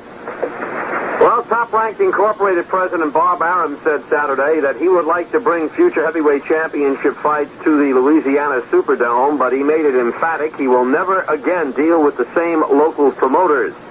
Arum said about a group called Louisiana Sports Incorporated, which paid Top Rank $3 million for the rights to the live gate receipts of the Ali Spinks Heavyweight Championship fight Friday night. They acted abysmally. I'm glad the fight is over. I don't want to say much against them. When they get together with themselves after the fight, they'll be fighting each other. The Superdome handled an estimated 70,000 fans, the largest indoor fight crowd in ring history. Arum said the live gate was an estimated $5 million. But he said, you can quote me, I'm right. I never want to bring a fight back to the Superdome. Never with these people. I would like to bring a fight back to Louisiana, but not with this bunch. They attempted to freeze us out so that we couldn't give any input. They wanted to swipe a row of seats away. They were absolutely the hardest group I've ever had to work with for a fight. The feud between Top Rank and Louisiana Sports surfaced Thursday when officials of both groups attacked each other for the raucous scene at the fighters' weigh-in. Arum called LSI officials a bunch of hoodlums and asked the governor of Louisiana, Edward Edwards, to call out the National Guard for crowd control of the fight. The regular details of Superdome security guards patrolled the dome Friday night along with New Orleans and State Police. Only 2 minor arrests were reported. And what about all that security at ringside after the fight? It was almost non-existent. The ring was pandemonium. California 6th we go, with the Royals leading 2-1. Barney Lansford, Lyman Bostock, and Don Baylor. The 2nd, 3rd, and 4th place hitters in Jim Fragosi's lineup. Barney Lansford, an infield single, are unscored in the 1st. He fouled out to Darrell Porter in the 3rd inning. The Angels scored in the 1st, 2 singles and a scoring fly ball by Don Baylor. The 2 Royal runs, a 2-run home run by Frank White in the 2nd.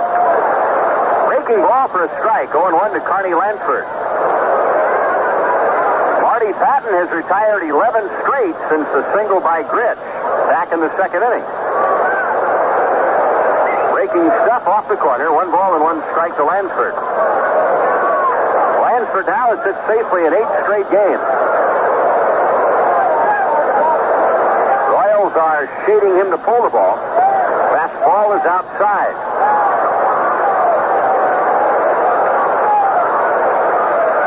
Balls and a strike.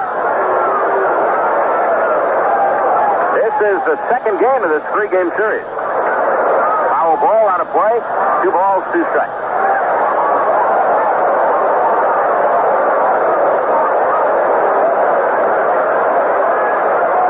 The Royals with a 4.5-game lead, the largest for the Royals since back on the 28th of July, when it was 5-7 in the loss column. Hit on the hands and hit into left center field. Steve Braun to his left to make the catch.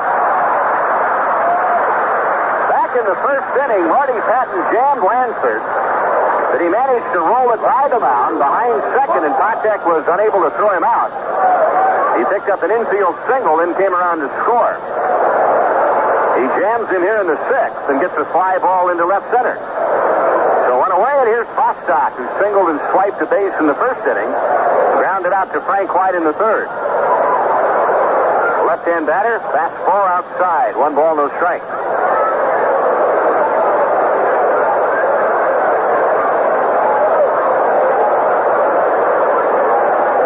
Marty trying to beat the Angels for the 15th time in his career. Bouncing ball to Lecoq. Pete will take Bostock himself and does. 2 down and 13 straight retired by Marty.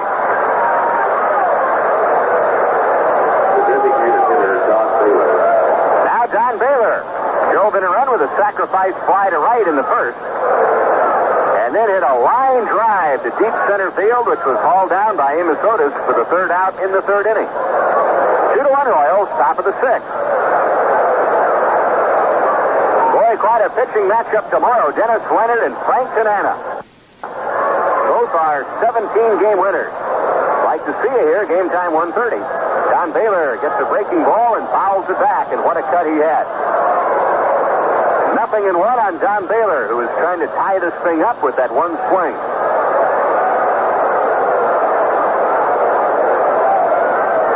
No balls and a strike. Marty reading signs, now pitches. Fastball way inside. 1 ball and 1 strike to Don Baylor.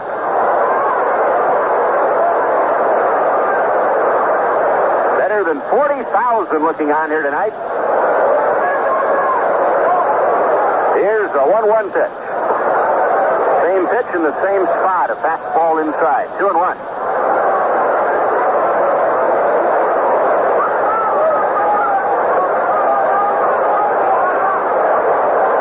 Two balls and 1 strike on Don Baylor. With the bases empty, 2 out, the pitch is made, and it's lined to left field. Drawn in, now back a step, now in a step, and he's got it. Baylor. Fly ball to Braun in left, and it's a 1-2-3 inning. And Marty's retired 14 straight. We go to the bottom of the 6th. Royals 2, California 1. Well, the New York Yankee Pennant Express continued like a runaway freight train on Saturday.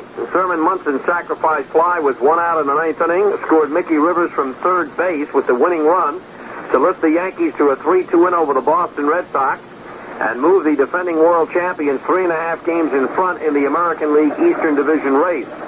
Jim Catfish Hunter, pitching superbly, beat ex-Yankee Mike Torres as the Yankees won their 6th in a row over Boston.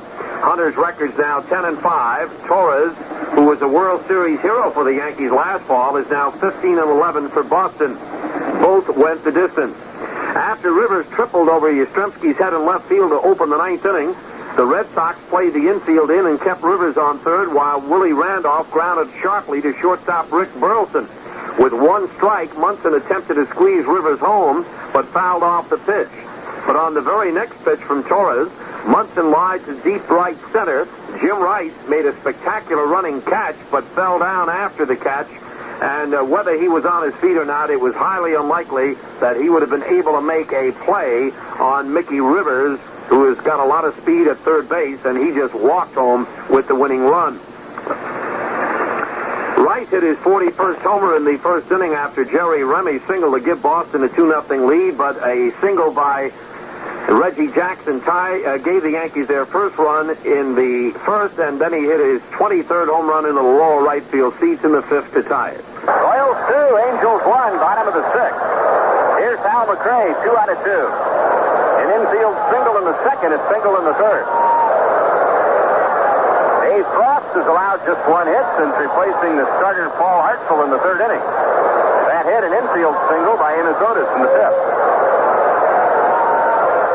Dave Frost pitches, bouncing ball to shortstop.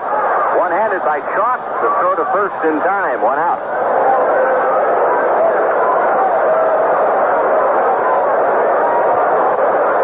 Here's Al Collins. Al rolled into a force play and then scored on Frank White's home run in the second. The first man to face Dave Frost in the...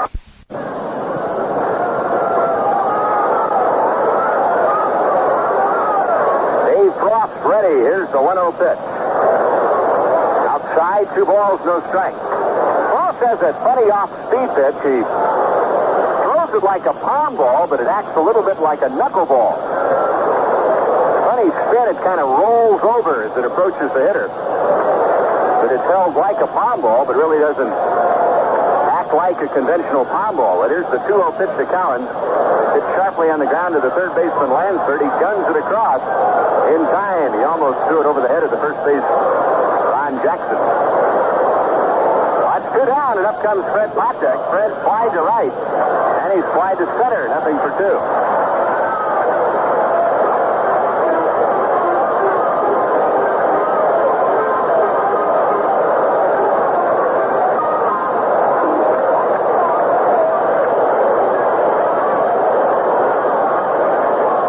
On, 2 out. Here comes the pitch to Freddie. Blowing outside. 1 ball, no strike.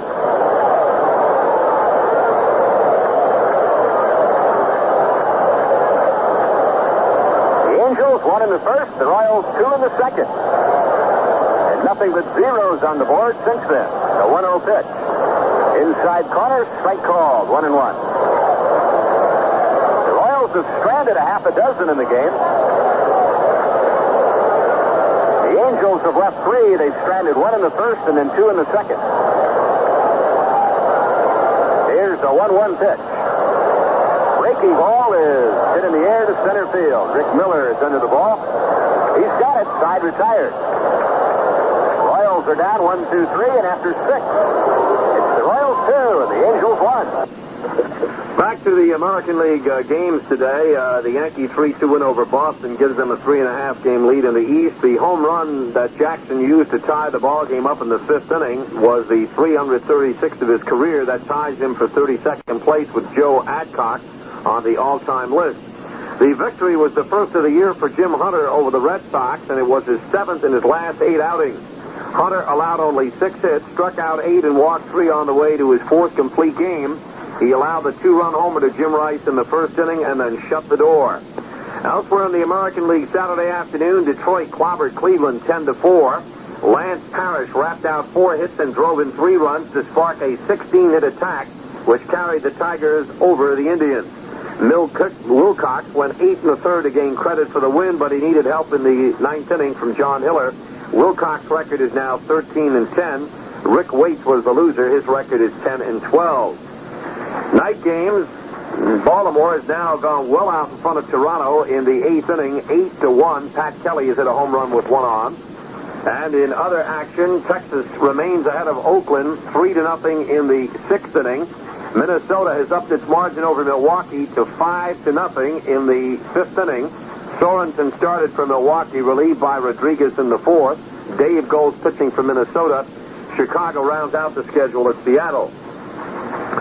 In the National League, Pittsburgh got 19 hits, a season high, as they buried Montreal 12-5 and have closed within 2.5 of the Phillies. Well, we played 6 innings at Royal Stadium, 2-1 Royals. 2 runs, 9 hits, and no errors for the Royals. The Angels, 1 run, 3 hits, and 1 error. Marty Patton's retired 14 straight since yielding a 1-out single to Bob Gritch back in the 2nd inning. The Angels a run on 2 hits in the first, no runs, 1 hit. They stranded 2 in the second. But since then, Marty has been perfect. So to the seventh we go. 2-1 Royals on Frank White's home run, and here's Fred. Thank you, Denny. Boy, Patton and Dave Frost have put the clamps on the offenses in this game.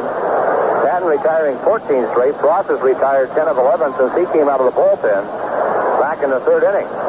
Started off like these two ball clubs were going to batter one another, but it's still a 2-1 game. First pitch to Joe Rudy is inside, ball one. Rudy Jackson Downing. Rudy, as you know, right-handed batter, 0 for 2 in the ball game. He's been out on a fly ball to right, out on a fly ball to center. The way Dave Frost is pitching, Marty might have to make that one run stand up.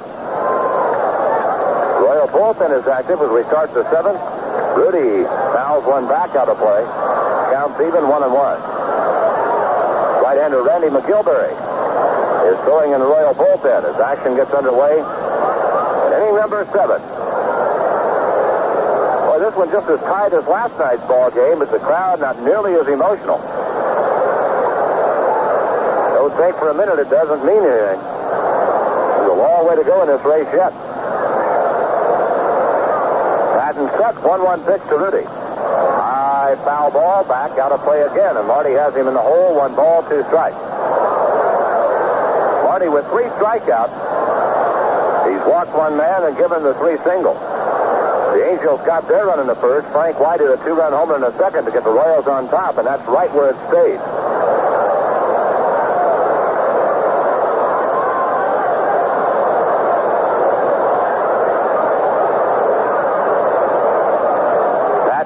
The 1-2 pitch to Rudy. He started after a pitch out away from him and held off, and the count evens out 2-2. The wind at the moment blowing in from left. Well, it's been shifting all around here tonight. Rain has threatened all night, but it hasn't hit yet. Hopefully it won't till this game's over. 2-2 pitch to Rudy. High pop-up. Beat Lecoq with room near the Royal dugout. He's there. He's got it, 1 away. Rudy fouls out to the first baseman, Pete Lecoq. Here's Ron Jackson, who is having a fly ball to left and grounded to short. Right-hander against right-hander.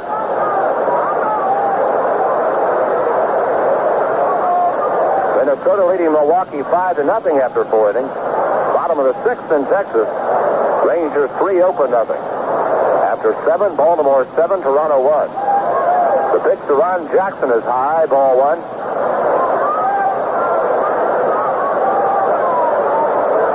Marty may be tiring. It's very humid here in Royal Stadium tonight. He may have told Whitey Herzog between innings, better have somebody warming up in case. Breaking ball to Jackson for a strike. 1-1 to count.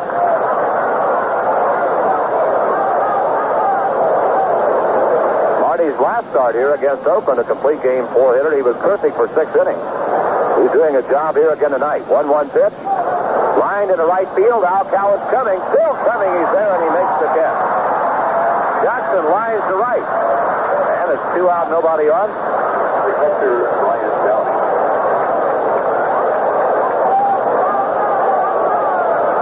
Hey, it solves the problem for you.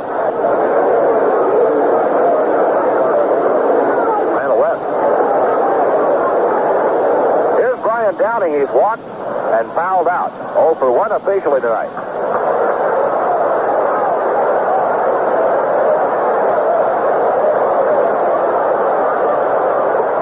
Mets did not score in the top of the 10th. Bernard now pitching for them. They're tied with the Phillies, 1-1. First pitch to Brian Downing was a ball. Patton set. Right-hander winds the 1-0 pitch. Ground ball. Backhanded by Poptek. Long through. He got him, and the inning's over. And Marty Patton has retired 17 in a row. The Angels go in order in the top of the 7th. To the bottom of the inning we go.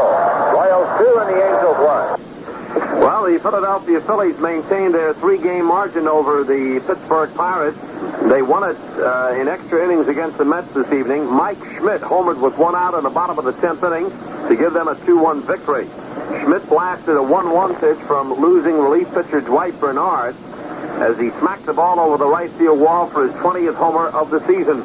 That gave Steve Carlin his 6th victory in his last 7 decisions. Carlin is now 16-12. Carlton moved into 14th place on the all-time strikeout list when he recorded the 2,454th of his career in the fourth inning.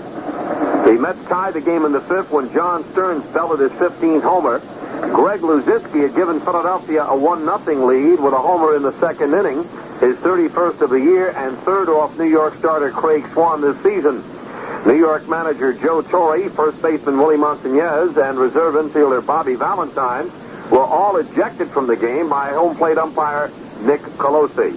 Final score, Philadelphia Phillies 2, the New York Mets 1 in 10 innings. With the victory, the Phillies maintained their 3-game margin over Pittsburgh, which won an afternoon game over Montreal 12-5. Boy, whoever says Dave Parker can do it all for Pittsburgh is absolutely right. He is a superstar in every sense of the word. Parker had 3 doubles and drove in 4 runs to lead Pittsburgh's 19-hit attack, their biggest of the season, as they buried Montreal 12-5. Bottom of the 7th, the Royals in front of California 2-1. Frank White will lead it off. Then Steve Braun and George Brett. Again, it was White's 2-run homer back in inning number 2 that is the difference in this ball game right now. Leading off for the Royals, second baseman, Frank White. Frank 1 for 2 with a home run. We told you when Dave Frost came out of the bullpen in the third that he's been tough on the Royals.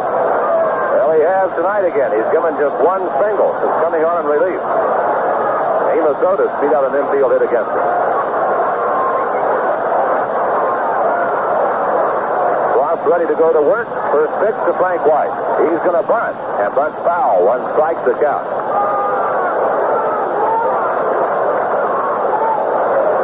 If you're thinking in terms of Frost not finishing this game, don't. This is his first relief appearance of the year. He's a starting pitcher. He's capable of going the rest of the way. There is action in the California bullpen, just in case. 1 strike pitch to Frank White. He's swinging with a breaking ball outside and missed. No ball, 2 strikes. Frost had him fooled.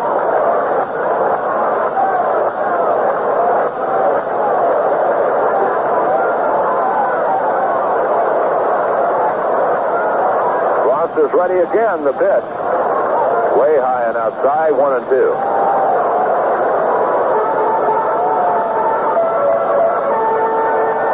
Royals wanting White aboard to get the leadoff man out there and give Braun and Brett, left-handed hitters, a shot at Frost here in the 7th. 1-2 pitch. Into the dirt, the count evens out 2-2. Frost knowing just as well that he wants to get Frank White and not get the leadoff man on. Change an inning all around. Crowd starting to come to life, and it's a big one. 40,237 here in Royal Stadium tonight. Frost with a sign, the wind, the 2-2 pitch. Ground ball, Carney Lansford, the third baseman, has it. Long throw on target, and Frank White's retired. And Frost is now retired 11 out of the 12 men he's faced. Boy, you look down the list of what the Royals have done against him. You see a lot of things like 2 for 11. Here's Steve Braun, who's 2 for 3 tonight. Both his singles off the starter, Paul Hartzell. Frost got him on a fly ball to center the only time he's faced him. First pitch. Braun stops the foul. 1 strike the count. Frost does not overpower you. Kind of dazzles you out there.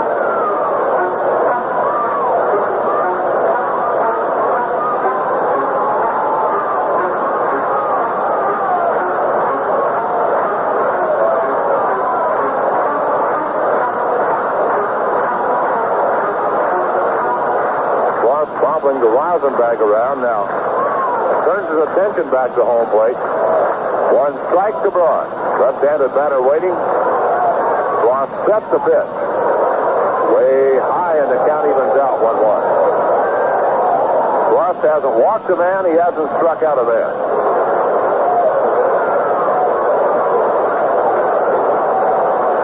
Again, Frost doing a juggling act with the Rosenbag. Well, he's drenched with perspiration. We told you it's very, very hot and muggy. It was 89 degrees at game time and very humid.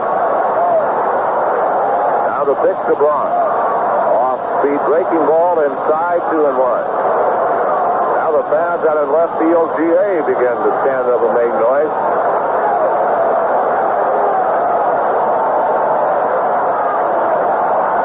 Here's the line, the 2-1 pitch to Braun. Inside, ball 3-1.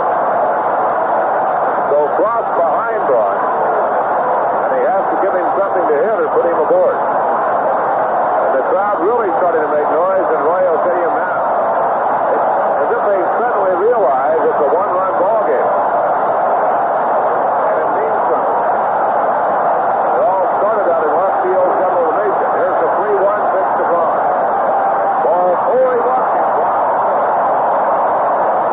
Only the second base runner the Royals have had since the third inning. And here comes Willie Wilson now to rush for Braun. But Frost in second. This is the Kansas City Royals Baseball Network. This is the American Forces Radio and Television Service.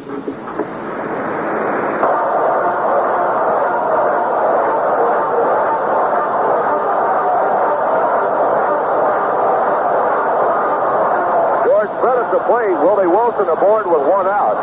Willie with 39 stolen bases, and he's a good bet to be looking for number 40 right here.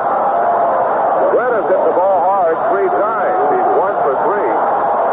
He strangled his first time up with a fly ball to the warning track and left the next time and lined out the second his last time up. Wilson a big lead. The stretch by Frost.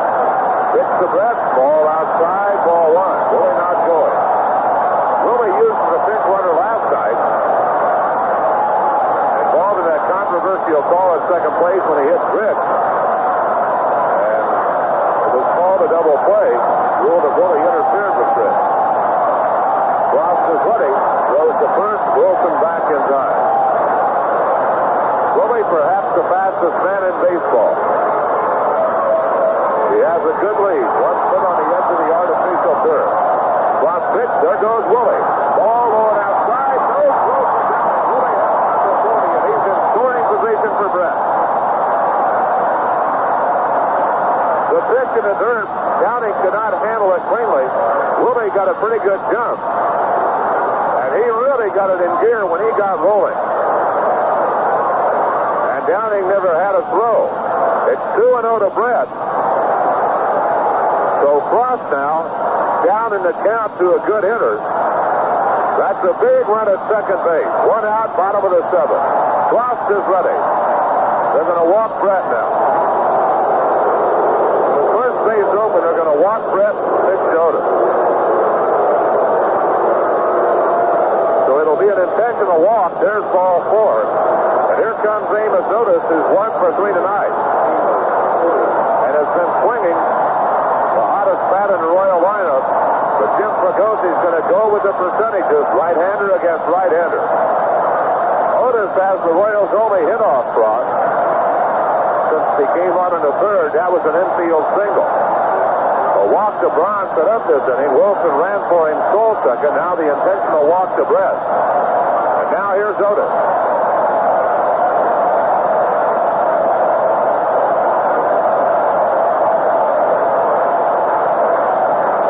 Now the shortstop, Dave Sharp, wants to talk to the pitcher, Dave Frost. There's action in the Angel bullpen. They have a right-hander and a left-hander working. Otis last night drilled his 22nd home run. He leads the Royals in homers with 22 and RBIs with 90. He's hitting .294. So we have some action in Royal Stadium. Things are tense here in the bottom of the 7th.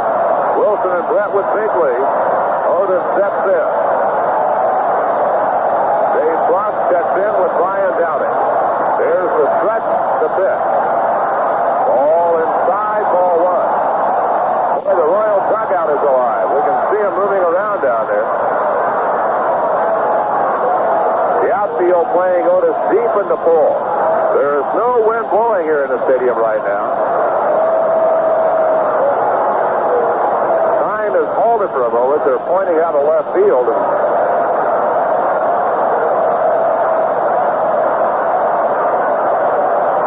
Now we're ready to go again. I don't really know what they were after out there. One ball, no strikes to Otis. Down he crouches to give the sign. Otis sets himself. Dave Frost is ready. Here's the stretch. And he breaks contact. Bob Rich, the second baseman, cutting in behind Willie Wilson.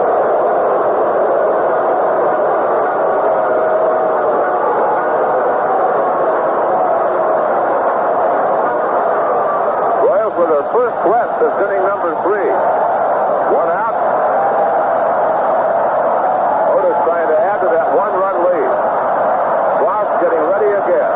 Here comes the 1-0 pitch. Now Rich cuts in behind Wilson. The throw not in time.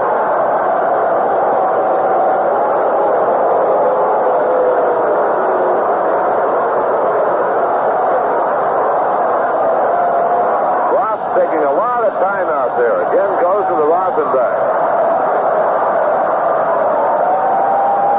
Again, this crowd of 40,000 people starting to make noise. They're chanting AO at the moment.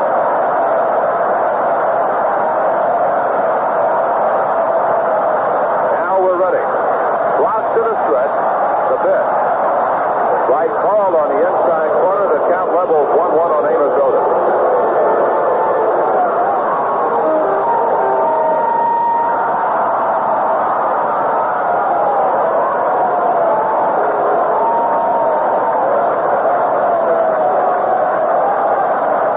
Again, Wilson and Brett establish lead.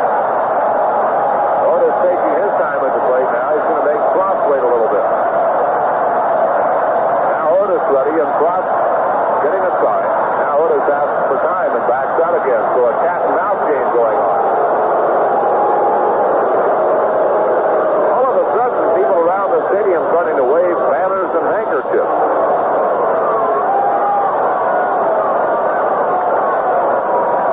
Kleenex or anything else they can get their hands on. Now the stretch by Frost, 1-1 pitch. Foul back and Otis in the hole, 1-2. Darrell Porter in the on-deck circle.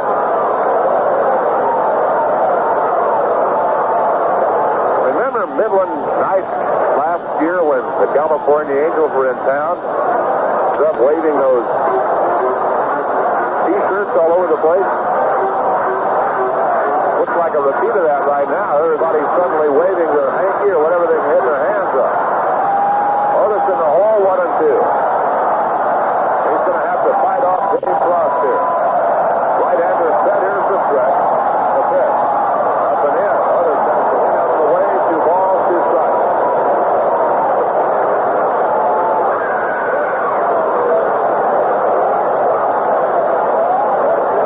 Action continues in the Angel bullpen. Dyer Miller, the right-hander. Ken Brett, a left-hander working. Frost again taking a lot of time. Now he's ready to go to work.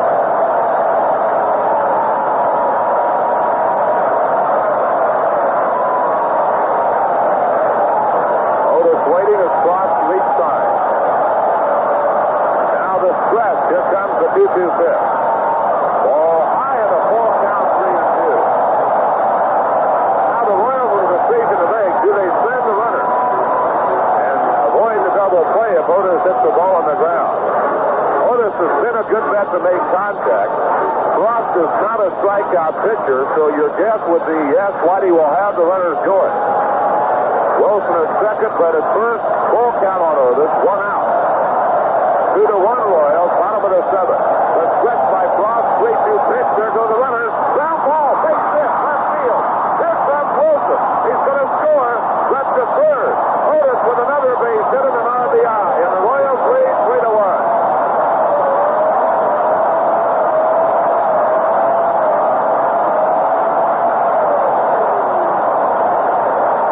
Amos Otis comes through with yet another big base hit. And drives in his 91st run of the year. It's 3-1 Royals. Runners at first and third, 1 out for Darrell Porter, and out comes Jim Fregosi, the Angel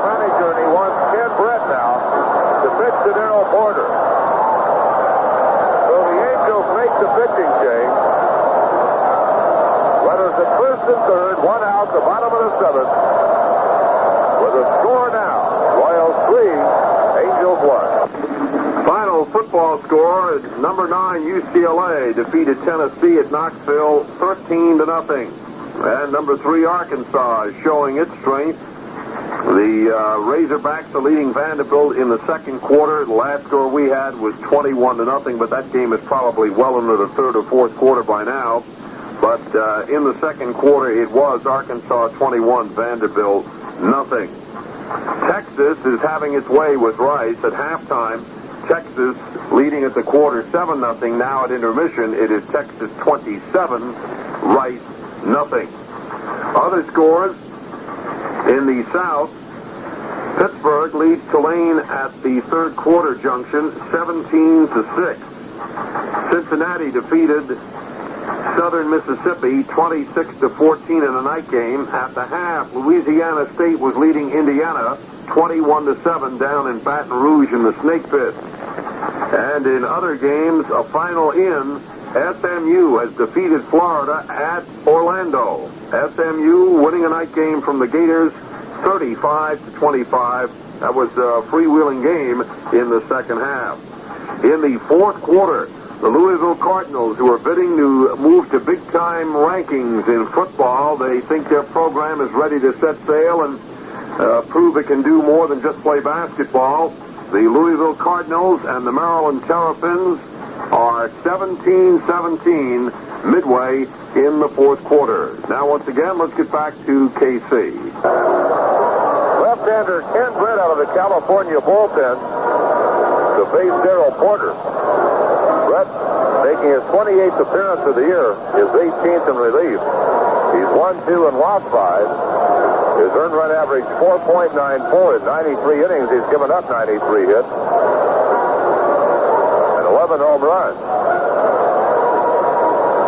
All that waving of towels and handkerchiefs and T-shirts and everything that broke out. Denny, I guess I mentioned a while ago the Royal dugout active. I guess you've been looking in there. Clint Hurdle may be the guy that got it started. He's been waving a towel down in there. And everybody in the crowd seems to have picked it up. So Clint leading cheers from the dugout. He's got this large crowd all cranked up. The Royals have upped the lead to 3-1 here. Brett's at third as his brother Ken takes over on the mound. Amos Otis at first. And Amos Otis again delivering a very, very big hit for the Royals. The Angels put a play on it. The shortstop, Dave Chalk, broke towards second to cover. And Otis punched the ground ball right to the vacated spot. Now here's Darrell Porter, who's 2 for 3 tonight. He has singled twice, lined hard to right.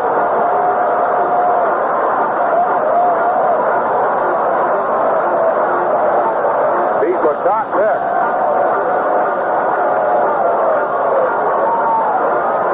Tugs at his cap, climbs the hill, and gets set to go to work. Left-hander against left-hander. Brett digging away at the dirt around the pitching rubber. Darrell Porter will open his stance up. He's wide open against left-hander Ken Brett. Again, the crowd going to work with whatever they have to wave. Now Brett with a sign to stretch. First pitch to Porter's a fastball. High fly ball, shallow right center. Everybody chasing. Out goes the second baseman, Gibbs. And he's got it. There are 2 men gone. Porter pops to second. So it's up to Pete McCock if the Royals are going to score in this inning. But John Watson out of the dugout now will hit for McCock. Porter went after Brett's first pitch and pops up. And here's John Watson, who has been a tremendous pinch hitter. He's 6 for 10 as a pinch hitter, and he's hit safely his last 3 times up as a pinch hitter. So Duke has been getting it done. In fact, as of late, the whole pinch hitting core from the Royals have. The Royal pinch hitters with 8 hits in their last 11 at-bats, and now Jim Fregosi is going to go to right-hander Dyer Miller. So another pitching change will be made here. Perosi countering Whitey Herzog's move by bringing the right-hander Dyer Miller out of the bullpen.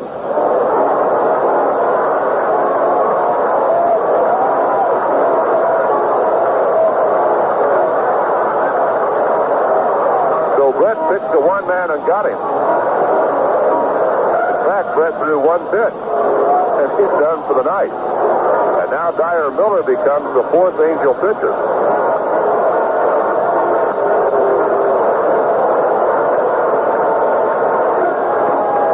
Well, it's been the night of the sporadic attack here for both ball clubs. Dyer Miller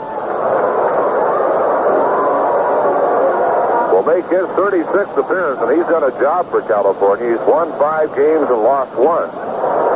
Has no saves. His earned run average 2.33.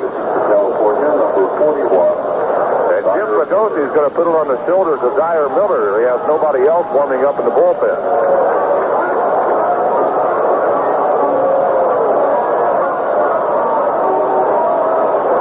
Watson hitting .323 with a couple of home runs, 21 RBIs. He's a man who can handle a bat. He can get a lot of things done for you. Royals have good base runners out there with Brett at third and Otis at first.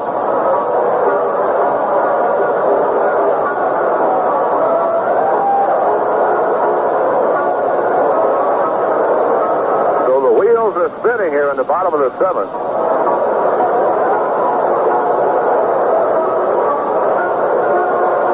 This move is not going to bother John Watson all that much. He's 14 for 45 against right-handers this year, although he doesn't play all that much against them. But he's had good success. Mike Schmidt homered in the 10th for Philadelphia, his 20th of the year. And the Phillies beat the Mets 2-1 tonight to maintain their 3-game lead over the Pirates. Steve Carlson, winner 15-12. Bernard, the loser, 1-2. And Schmidt's 10th inning homer got the Phillies a big win tonight.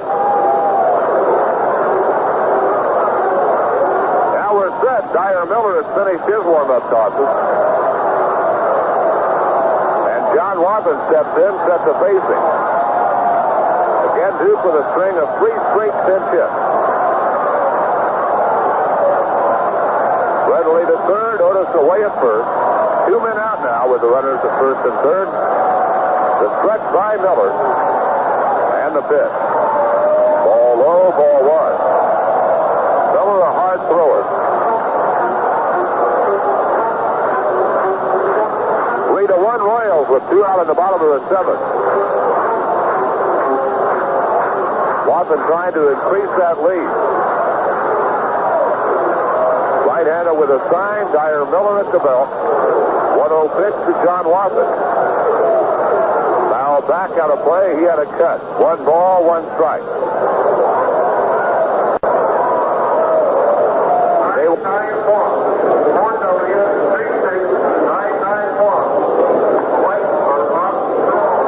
Continues to blow in from right. The rain has stayed away. Now we're set again. Watson waiting at the plate. Dyer Miller reading signs. Here's the stretch. Lob throw to first, and Otis back easily. Al McRae waiting. He'll hit if Watson gets aboard.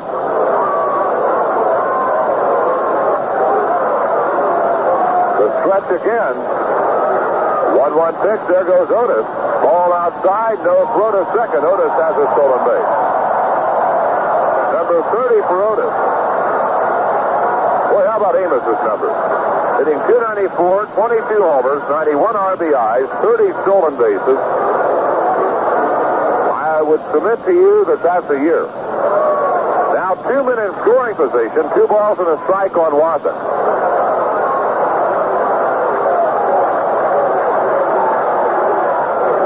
Now have 190 stolen bases this year.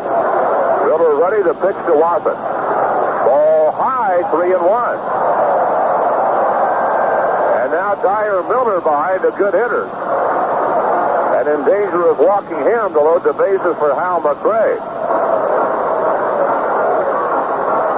And he cannot afford to be too careful here. Watson can afford to be selective. 3 3 balls and a strike. Miller with a sign from Brian Downing. Here's the stretch. Here's the pitch. Swung and fouled back to the screen, and Watson lost his bat. It goes all the way back near the Angel dugout.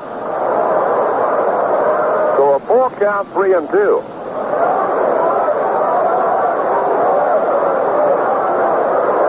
Now Watson asking if he can go back and get some pine tar, and the plate umpire Marty Springstead saying no. So Duke picks up some dirt.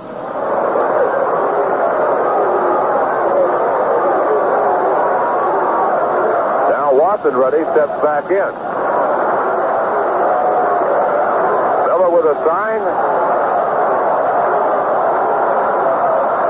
Still looking in. Now he's ready. Here's the stretch. 3-2 pitch to John Watson. Struck him out as swing and a miss, and the inning's over. So a long battle, and after all that, the Royals get a run on 1 hit. Couple of walks, 2 men left, and we go to the 8th as the Royals 3 and the Angels 1. Well, in night football action, Maryland rallied in the 4th quarter after having Louisville tie them up. At 17-all, Maryland scored a touchdown in the 4th quarter and defeated Louisville at Louisville 24-17. Other scores in the 4th quarter: Memphis State leads Houston 17-3. In the 4th quarter, Pitt leads Tulane down in the Sugar Bowl in New Orleans 24-6. In the 4th quarter, Louisiana State is leading Indiana 24-10.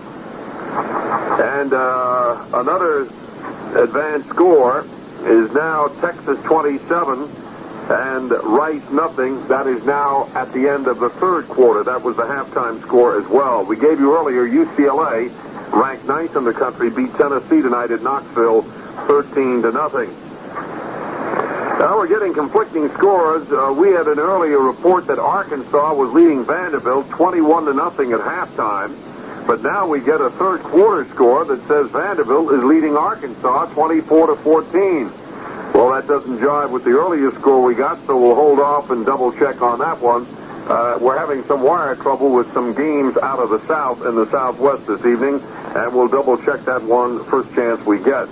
But at the moment, the ticker says Vanderbilt is leading Arkansas 24-14, although an earlier score had Arkansas ahead 21-0. Will stay on top. Finally, and from Richmond, Richmond has beaten Pawtucket for the AAA International League title 4-3. It was 8-5 the final. 8-7. The total's kind of funny. Royals 3 runs, 10 hits. The Angels 1 run, 3 hits. So the Royals have out hit the Angels 10-3, but it's still tight. 3-1 Royals. To the 8th we go, and again here's Denny. All right, Fred. Bob Gritch has singled and flied to center. Defensively now for the Royals, Willie Wilson is in left. John Watson is at first. And Marty Patton has retired 17 straight. He's sat in the dugout a long time while the Royals batted in the bottom of the 7th. Bobby Gritch. In the Royal bullpen, right-hander Randy McGilberry and left-hander Al Hrabosky. Bob Gritch, the last Angel to reach base, way back in the 2nd inning.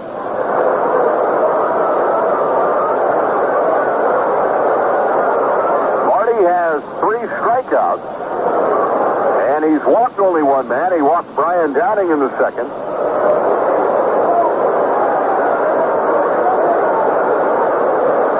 Porter out to say something to Marty before he throws his first pitch to Bobby Gritch.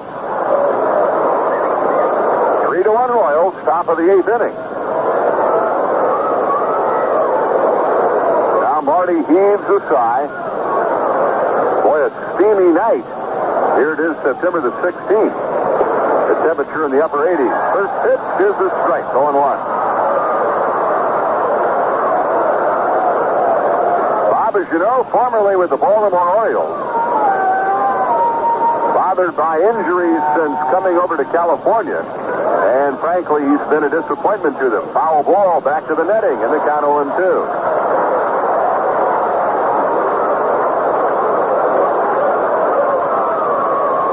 So Marty's first 2 pitches within the strike zone. No balls, 2 strikes to Gritch. The Freese now is drifting in from left field. No balls, 2 strikes. The pitch to the right-hand batter. Hard slider, missed the outside corner at the knees. Not by much. 1-2.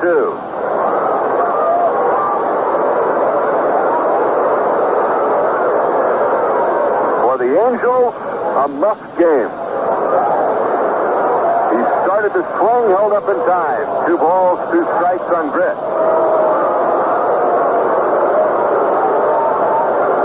Should the Royals win tonight, the Angels would be in dire straits. Royals would lead by 5.5 and by 7 in the loss column. Slider just off the corner. 3 balls, 2 strikes.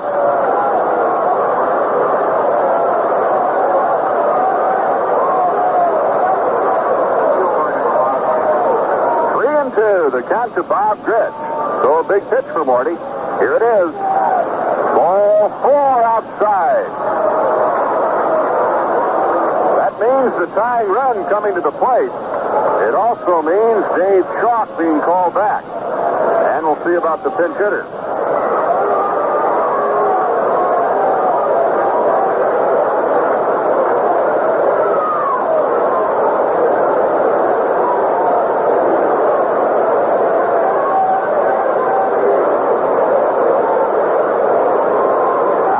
Danny Goodwin to hit.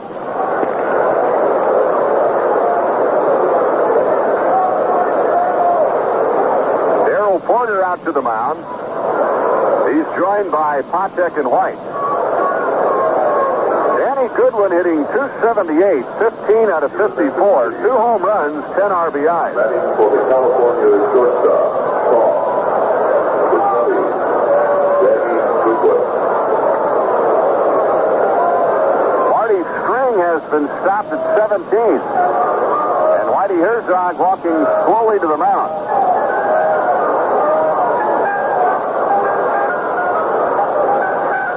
That might be a very good indication that Marty's run out of gas. And Whitey said one thing to Marty, turned and motioned for Al Hrabosky. Well, he sat in the dugout for a long time. Got out in front of Grit. That ended up walking him. And so the Royals will go to the bullpen, and the Mad Hungarian will be brought in. And listen to the hand for Marty Patton. Well, he allowed 2 hits in the first, 1 in the second, and nothing thereafter until Grit walked here in the 8th.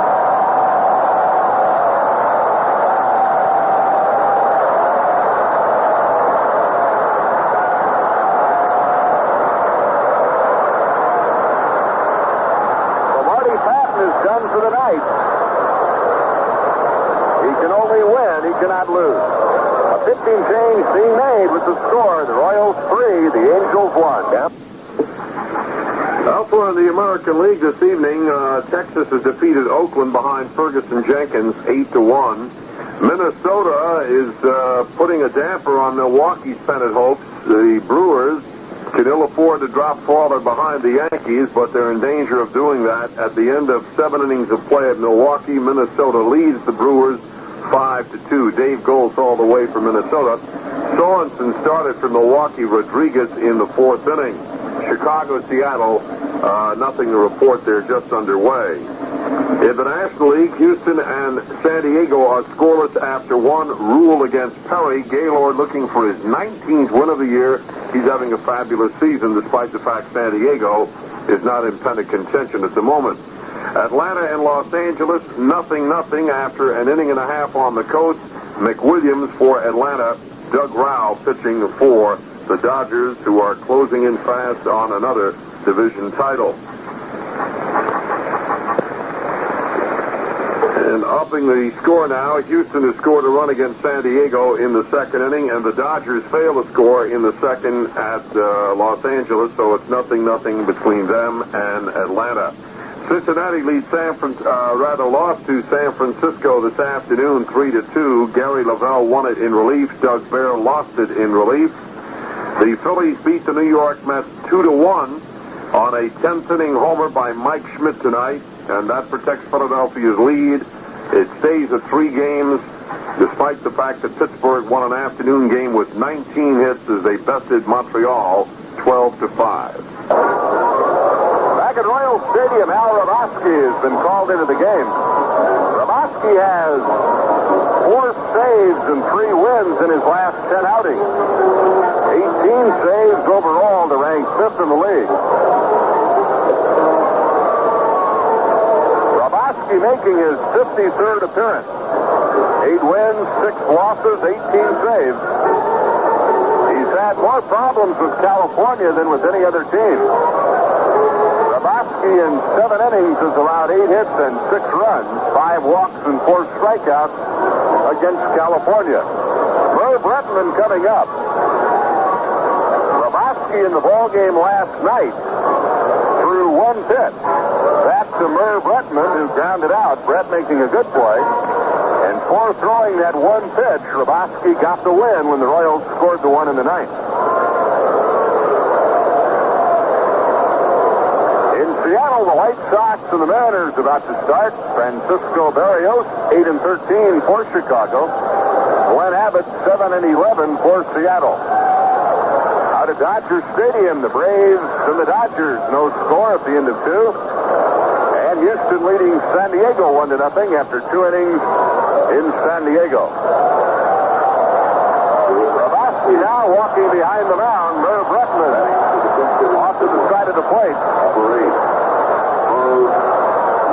Merv Rettenman batting .269, 1 home run, and 13 RBIs. And you can hear the crowd as Hrabosky rubs up the ball.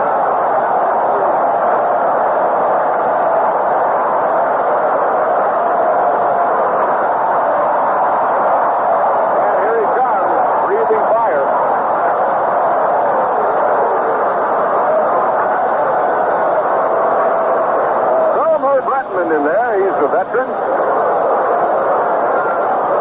He's the tying run, 3-1 Royals, top of the 8th inning. Bob Grich at first, here's the pitch. A little bit inside with a fastball, didn't miss by much. 1 ball, no strikes.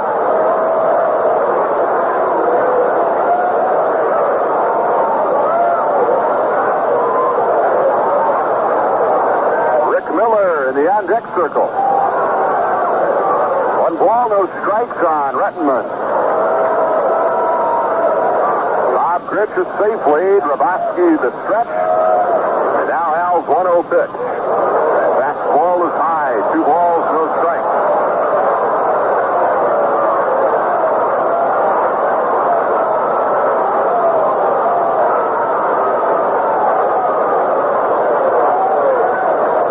Boy, a storybook finish to the game last night.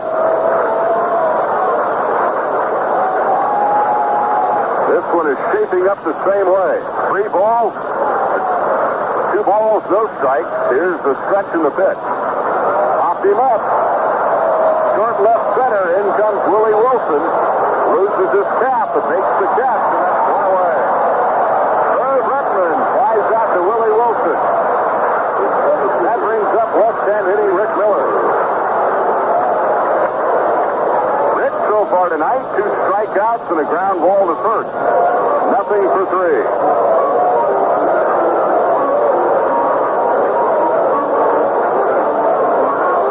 Final score, Baltimore 11, Toronto 1.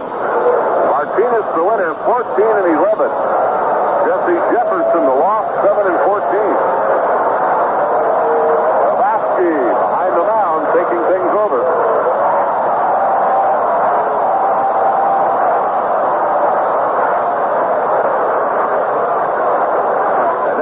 To face Rick Miller.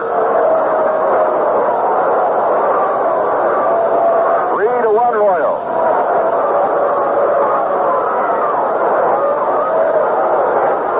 Here's the stretch. Watson playing behind the runner, Grich. Rick takes the strike, 4-1.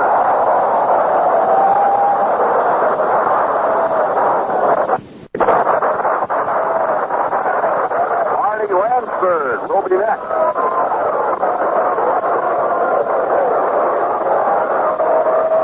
Looking in at Darrell Porter for the side. Here's the stretch. Here's the one strike pitch. Up too high. 1 ball and 1 strike.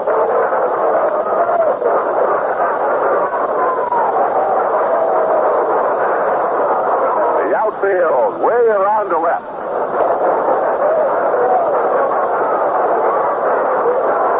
1 ball, 1 strike on Rick Miller. Signal given. The hesitation at the belt. The 1-1 pitch.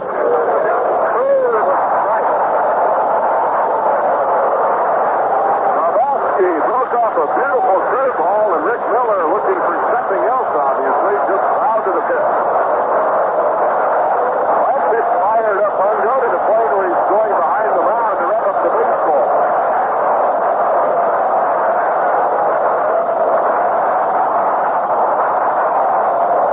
Tell you what, this crowd has got Grabowski charged up. Usually it's the other way around. Tonight it's the crowd that's got Grabowski fired up. 1 ball, 2 strikes. Runner at first, tying run at the plate. 1 and 2, the count to Rick Miller. Grabowski shaking his head no. He didn't like that sign. That might be designed to make Rick Miller think a little bit, and now Rick says, too much time, I'd like to step out, and he does. 1 and 2, the count. Grabowski trying to save it for the Ducks. Now Hundo breaks contact and walks behind the mound. He wasn't about to let Rick Miller get the last pause in the play right there.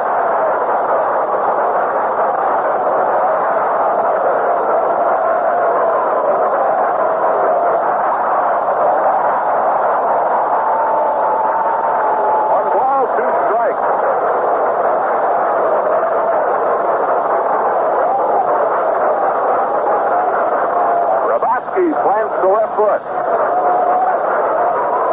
Miller plants his left foot deep in the batter's box. Now looks out at Grabowski. Grabowski looks in at Porter. Here's the stretch. A 1-2 pitch. Fastball is high. 2 balls, 2 strikes.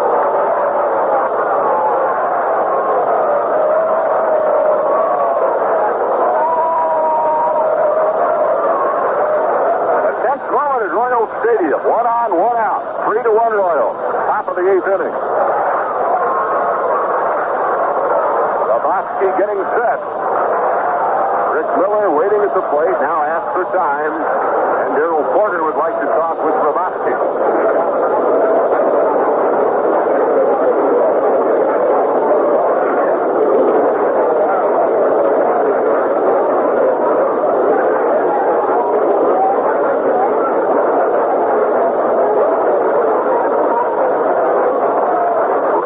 And Porter trying to figure out how to get Rick Miller out of there. Carney Lansford is next. The Angels have the tying run at the plate.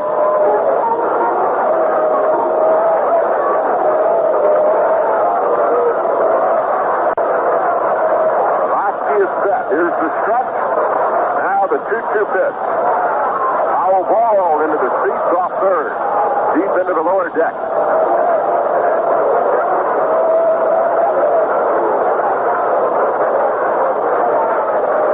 Has been a long, tense ball game. You look at the scoreboard, 3 runs for the Royals, 1 for the Angels,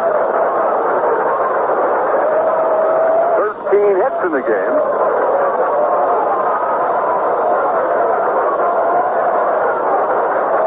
Two balls, 2 strikes, 1 on, 1 out.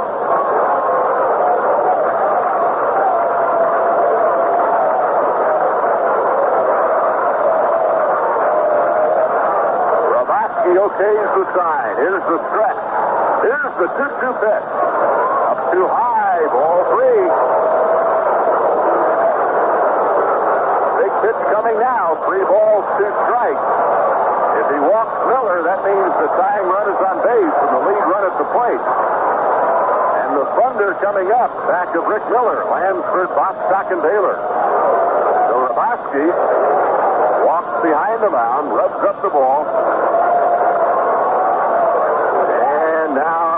come.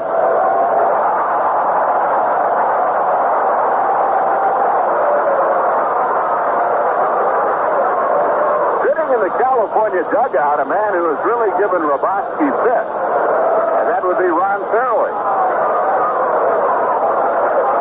But it's only the eighth. 3-2, big pitch coming. The runner does not go, and it's just off the corner, ball 4. The two walks here in the inning, the first issued by Marty Patton, and now the one by Roboski. And here's the right-hand hitting Arnie Lansford. An infield single, he has scored the Angel run. That came way back in the first inning. Foul to the catcher in the third, fly to left field in the sixth.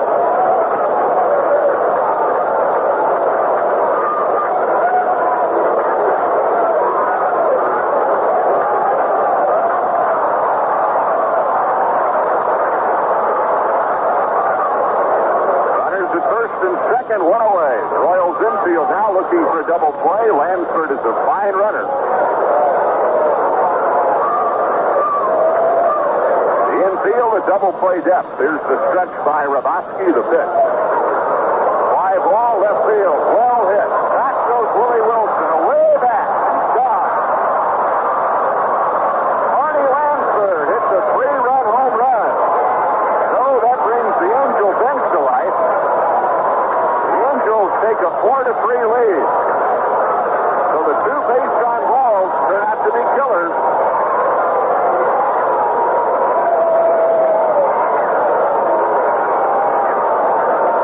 Lansford, who homered last night, gets one over the wall onto the terrace in left field here tonight in the eighth inning. And the Angels have taken a 4-3 lead. So Marty Patton can no longer be a winner.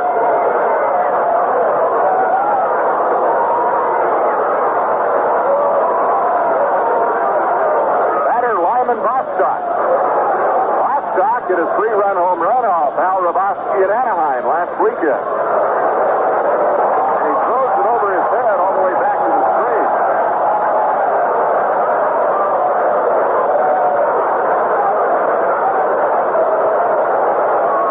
One ball, no strike. So Roboski continues to have real problems against the Angels.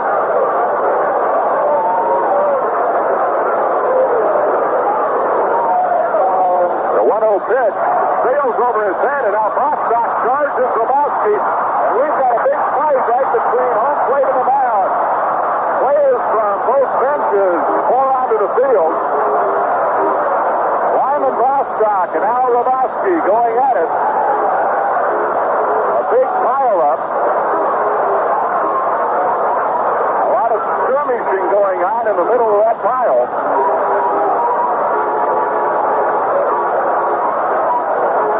Porter is down on the ground. Darrell trying to get in at somebody. Needless to say, Bostock and Roboski have disappeared beneath a wave of players. I don't know that any punches were thrown. At least I didn't see any before the two principals disappeared. Now everybody just milling around trying to keep peace. And order seems to be restored, at least for the moment. Two pitches, not even close to Bostock, but way over his head. That probably stems from the 3-run home run that Bostock hit last week. And also Lansford's 3-run home run here in the eighth.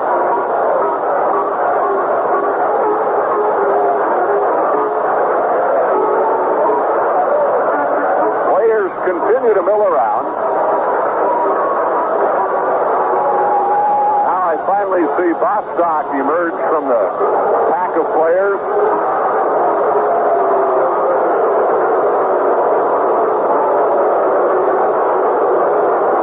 Roboski, minus his cap and his glove, walking behind the mound.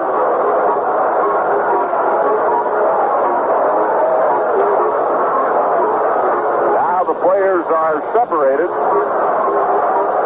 Roboski's shirt is pretty well disheveled. Gaudet hands Grabowski his gloves. Tom Poquette hands Grabowski his cap. Whitey Herzog now is standing talking to Hungo. And Whitey figures Grabowski is so upset that he'll go to the bullpen. Well, the wrestling match has ended. I still don't think, Fred, that any blows were struck. At least I sure didn't see any. No, when Bostock spun into the mound, Grabowski went down and kind of tackled him. They went to ground in a heap. Darrell Porter was right there. And it just looked like it was one big wrestling match from that point on.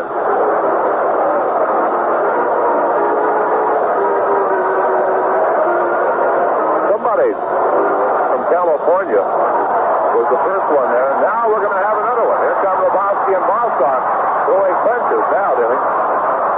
And they mix it up in the middle of the diamond again. Two of the Royals, Porter and Fontek, have Lyman Bostock, and there's a great big pile out in front of the mound. That time they got some punches in. I don't think Bostock's in them anymore, but there's still one going down. They're all piled up out in the middle.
Carried him about 20, 30 feet.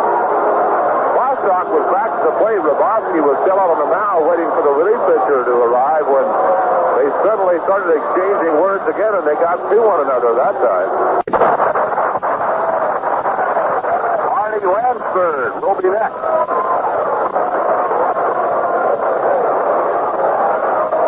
Grabowski looking in at Darrell Porter for the sign. Here's the stretch. Here's the one strike pitch. Up too high. One ball and one strike.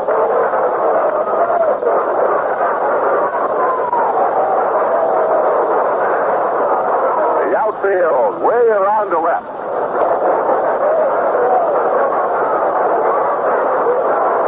One ball, one strike on Rick Miller.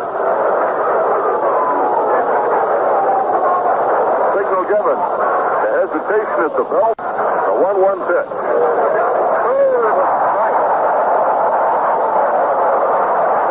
Grabowski broke off a beautiful curveball, and Rick Miller, looking for something else, obviously, just bowed to the pitch. That pitch fired up Hungo to the point where he's going behind the mound to rev up the baseball.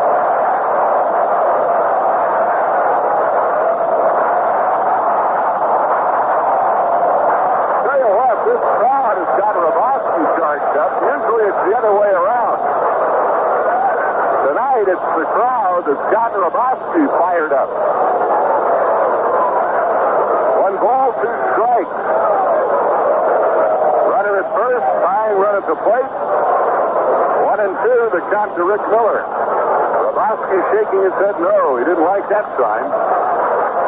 That might be designed to make Rick Miller think a little bit, and now Rick says, too much time, I'd like to see the out, and he does.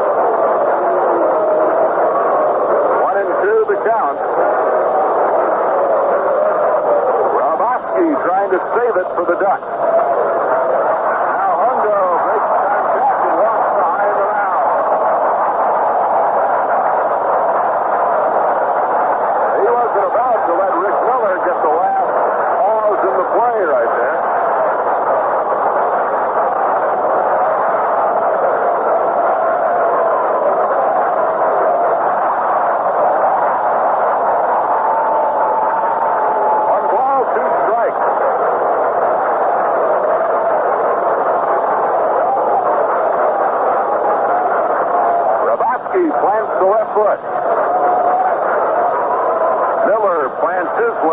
deep in the batter's box.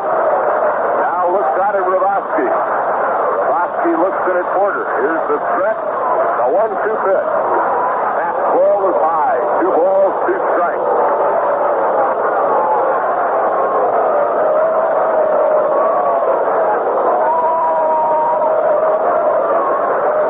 The 10th moment at Royal Stadium. 1 on, 1 out. 3-1 Royal. Top of the 8th inning. Hrabosky getting set. Rick Miller waiting at the plate. Now asks for time. And Darrell Porter would like to talk with Hrabosky.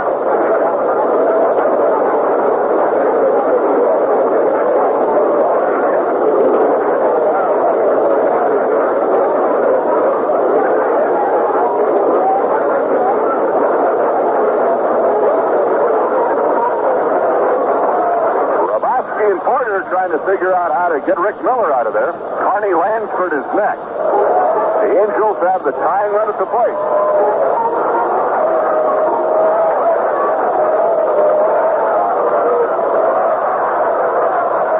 Hrabosky is set. Here's the stretch. Now the 2-2 pitch. Foul ball into the seats off third. Deep into the lower deck.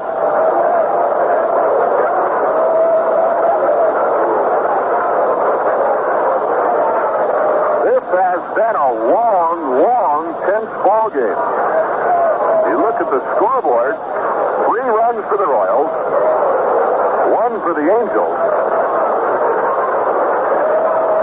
13 hits in the game.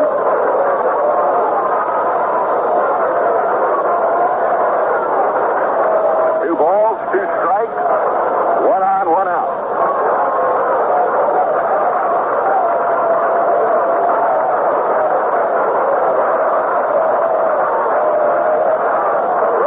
Okays the sign. Here's the stretch.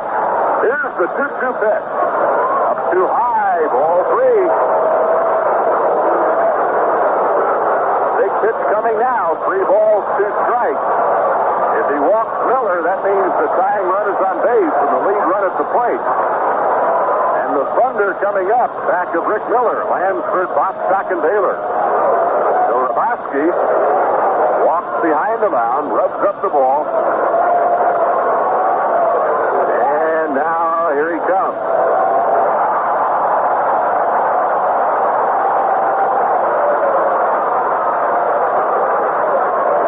Sitting in the California dugout, a man who has really given Hrabosky fit, and that would be Ron Fairley. But it's only the 8th. 3-2, big pitch coming. The runner does not go, and it's just off the corner, ball 4. Walks here in the inning, the first issued by Marty Patton, and now the one by Hrabosky. And here's the right-hand hitting Carney Lansford. An infield single, he has scored the Angel run. That came way back in the first inning. Foul to the catcher in the 3rd, fly to left field in the 6th.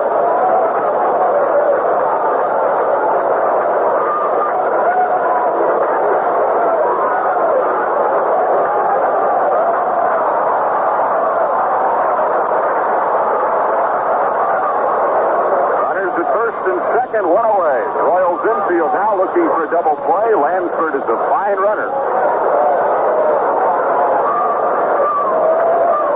The infield, a double play depth. Here's the stretch by Hrabosky, the pitch. Fly ball, left field. Well hit. Back goes Willie Wilson. Away back. Gone. Carney Lansford hits a 3-run home run. So that brings the Angel bench to life. Take a 4-3 lead. So the 2 base on balls turn out to be killers.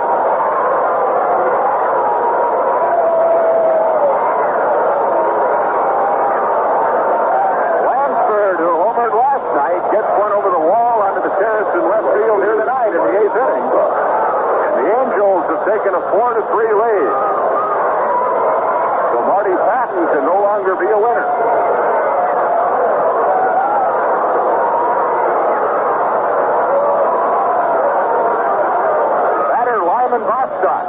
Bostock hit a 3-run home run off Al Hrabosky at Anaheim last weekend. And he throws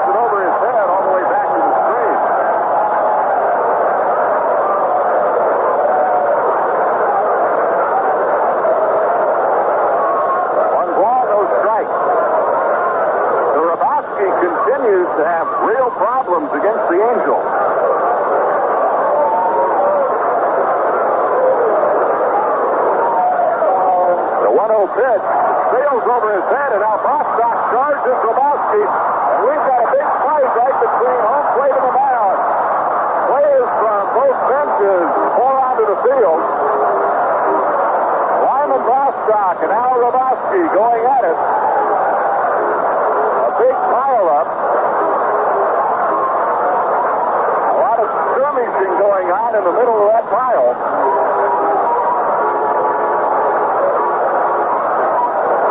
Porter is down on the ground. Darrell trying to get in at somebody. Needless to say, Bostock and Grabowski have disappeared beneath a wave of players. I don't know that any punches were thrown, at least I didn't see any before the two principals disappeared. Now everybody just milling around trying to keep peace. And order seems to be restored, at least for the moment. Two pitches, not even close to Bostock, but way over his head. That probably stemmed from the 3-run home run that Bostock hit last week. And also Lansford's 3-run home run here in the 8th.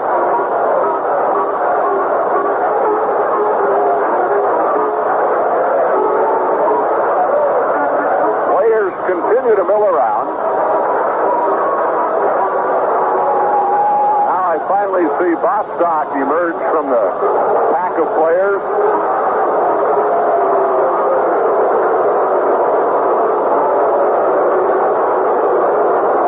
Grabowski, minus his cap and his glove, walking behind the mound.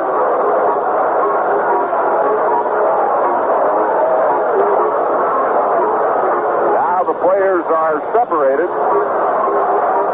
Grabowski's shirt is pretty well disheveled. Reserve catcher Jim Gaudet hands Grabowski his glove. John Poquette hands Grabowski his cap. Whitey Herzog now is standing talking to Hungo. And Whitey figures Grabowski is so upset that he'll go to the bullpen. Match is ended. I still don't think, Fred, that any blows were struck. At least I sure didn't see any. No, when Bostock spun into the mound, Grabowski went down and kind of tackled him. They went to ground in a heap. Darrell Porter was right there. And it just looked like it was one big wrestling match from that point on.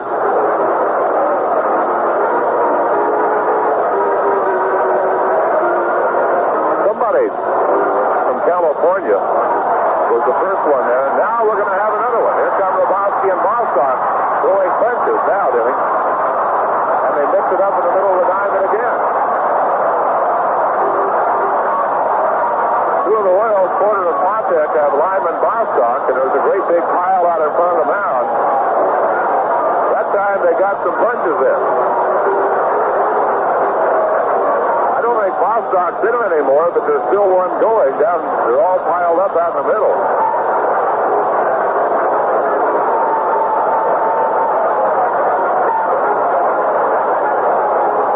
Once again, a lot of milling around.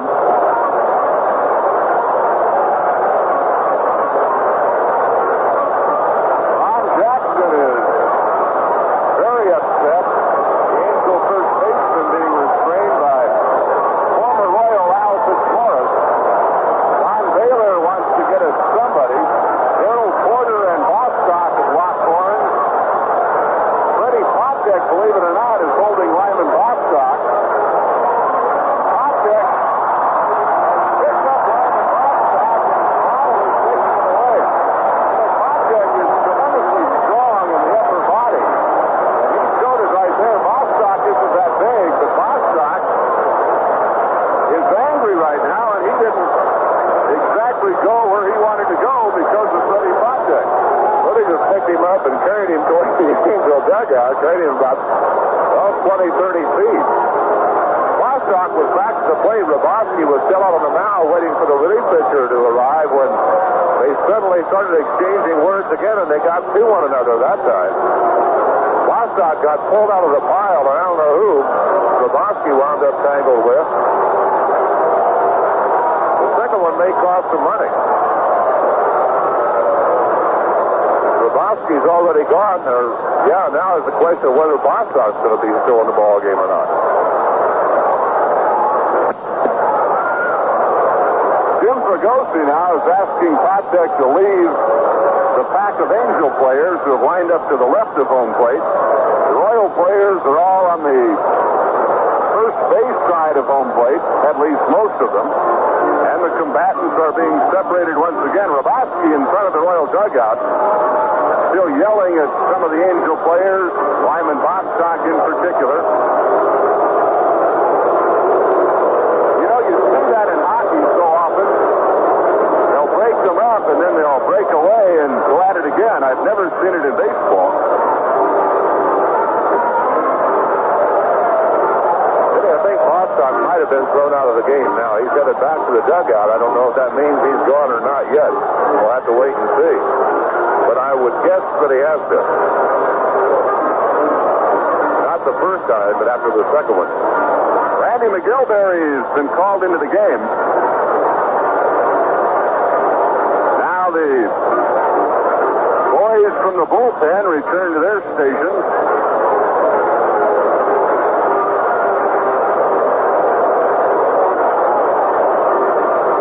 George Brett chatting with Fitzmaurice and Dave LaRoche. I will report to you that Kenny Brett and George Brett did not swing at one another, and none of the Royals took a shot at Tony Solita. Which makes them very, very bright. It was funny, we were talking about that on the Hot Corner last night. Pete LeCoq and Hal McRae both decided that the person they would least like have put his hands on each side of their shoulders and begin squeezing would see Tony Solita. And I think that would be unanimous. But Tony, as I'm sure all Royal fans know, very mild-mannered, very cool, even-tempered fella. He was a peacemaker, and it's a good thing, huh?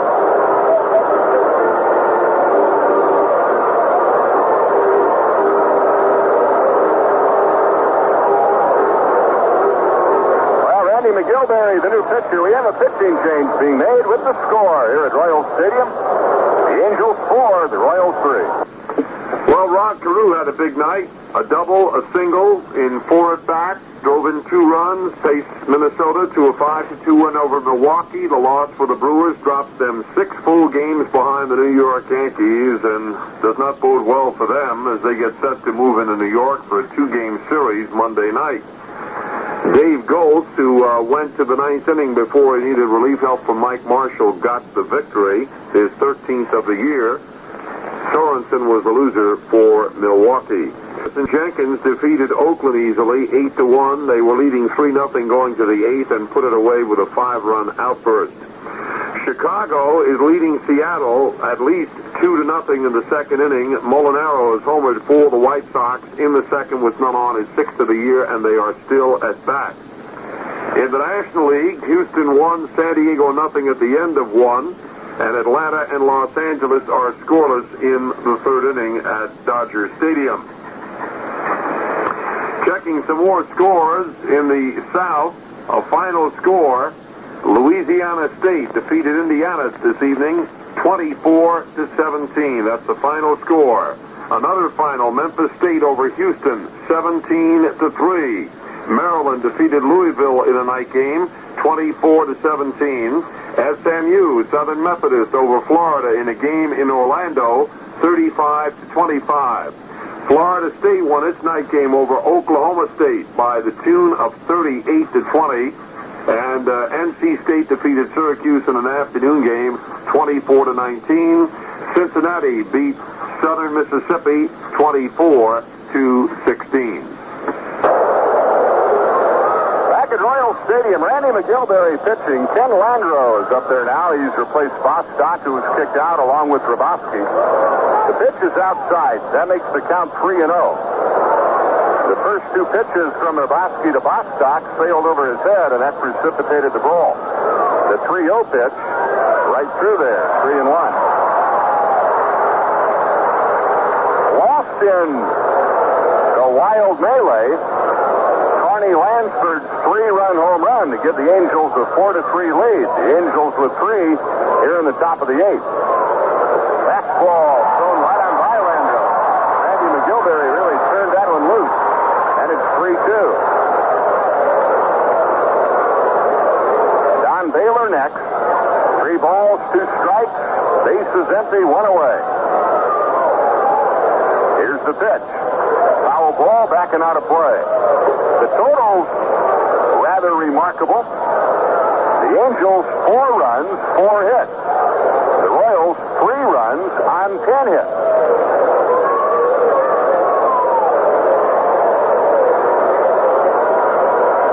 Balls, 2 strikes.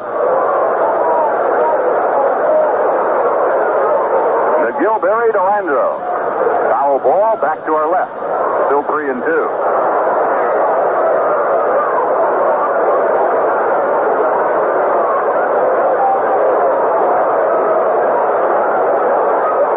The 3-run home run, the big item, but what really hurt, the 2 base on balls. One issued by Marty Patton, one by Rabosky. So the Angels were able to score 3 times with 1 swing of the bat. The 3-2 pitch. Foul back just above us into the upper deck.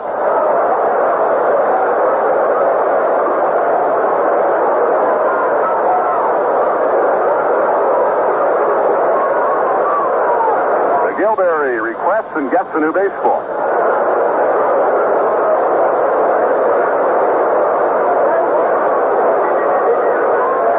3-2 the count. Here's the line now with 1 out and nobody on the pitch. Low, ball 4.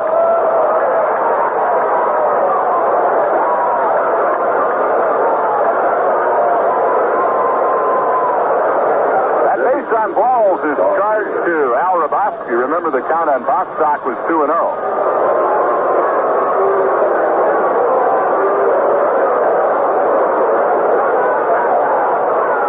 Here's Don Baylor.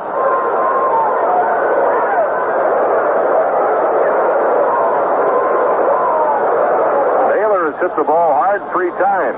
Snap throw to first. Landreau diving back in. Landreau, a good runner.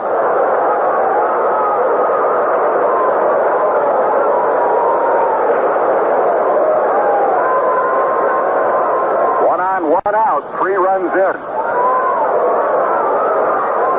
The pitch is made and it's popped up. Harold Porter off with a mask going toward the Royals dugout. He's got it. 2 down.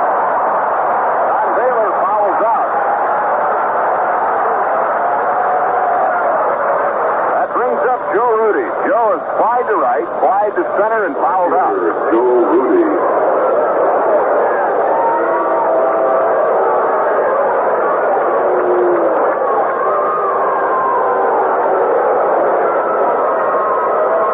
Four to 3, California. The Royals still have 2 cracks. McRae, Collins, and Potek will be coming up in the bottom of the 8th. Landreau at first, a big lead. McGilberry looking his way. There he goes. Pitch out. Porter's throw to White. Safe. He had too big a jump, and Randy took too long getting the ball to the plate.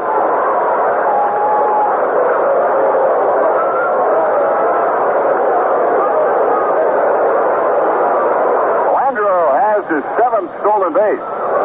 And a chance now for Joe Rudy to give the Angels a 2-run lead with just a single.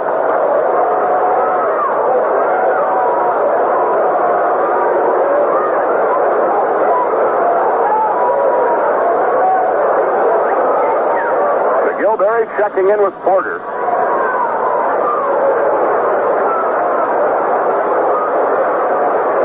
Here's the stretch. The 1-0 pitch. Fly ball right field. Al Collins toward the foul line to gather it in, and that's the inning. 3 runs on 1 hit. We go to the bottom of the 8th. The Angels 4, the Royals 3. Well, we're still checking that game between Arkansas and Vanderbilt. well, we had a conflicting score, but nothing further to update it. And as soon as we find out anything, we'll pass it on to you. In the football scores, elsewhere, in the South tonight, a lot of games under the lights. Pittsburgh leading Tulane in the fourth quarter, 24-6. Another night game, a final. Virginia Tech defeated Wake Forest by a score of 28-6. That's the final score. And in other games, Maryland over Louisville, 24-17. Memphis State defeated Houston, 17-3. Now in the far west, final scores: Washington 31, Kansas 2. Colorado beat Miami of Florida, 17-7. Stanford over San Jose State, 38-9. Colorado State lost to Utah State, 21-20. Wyoming defeated South Dakota, 30-11. Partial scores in the second quarter: Arizona and Oregon State, a night game, scoreless. Brigham Young leads Arizona State in the second quarter, 7-0. Nevada Reno and Nevada Las Vegas are deadlocked, 0-0 in the second quarter. Halftime, New Mexico State leads Texas El Paso, 28-14. Colorado Mines beat Colorado College, 28-9. Montana State beat North Dakota State, 28-18. In the fourth quarter, Wichita State leads New Mexico, 14-10. Here we go to the bottom of the eighth inning. 4-3 Angels. Al McRae, Al Collins, and Fred Patek. Dyer Miller on the mound for California. Al McRae takes 5. Miller is the fourth pitcher employed by Jim Fregosi. Hartzell started Frost in the third. Brett and Miller in the seventh. Kenny Brett faced only one man. He got Gerald Porter to pop up. Al McRae lost the foul ball into the seats on the first base side, and the count is 1-1. 4 runs, 4 hits, and 1 error for the Royals. California, 3 runs. Check it. 4 runs, 4 hits, 1 error for the Angels. 3 runs, 10 hits, no errors for the Royals. Here's the 1-1 pitch. Way high, 2 balls and a strike.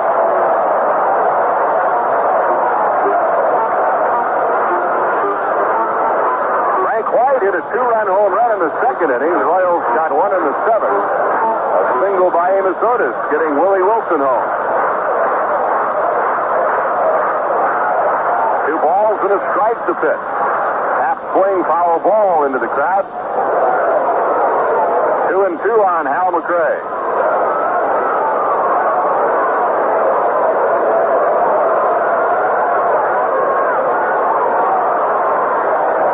Left-hander Dave LaRoche throwing out in the California bullpen. He is their number 1 relief man. 2 balls, 2 strikes on Hal McRae. Here's the pitch. Foul ball back to the screen. Still 2-2 on Mac.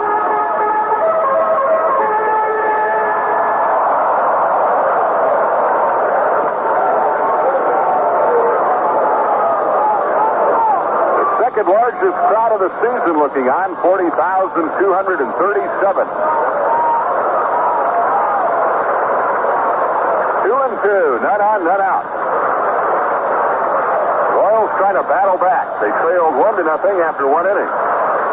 Half swing on a slider, grounded to Grit. Over to first and just in time. Ron Jackson really had to hustle to get back to the bag. The right fielder. He started to go to his right to try to pick off that ground ball, but when he saw that Grits could get to it, he turned and raced toward the bag and just did beat Hal McRae. One away, here's Al Collins. Al is hitless, 0 for 3, but he has scored a run.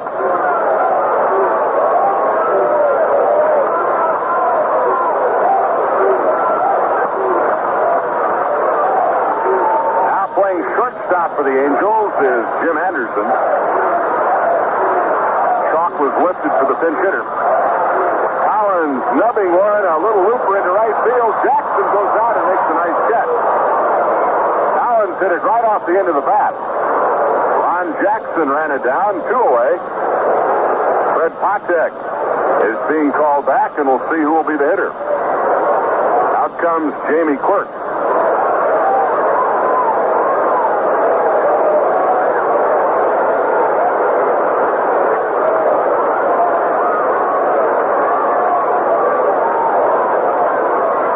Jamie Quirk is 4 out of 23 with an RBI.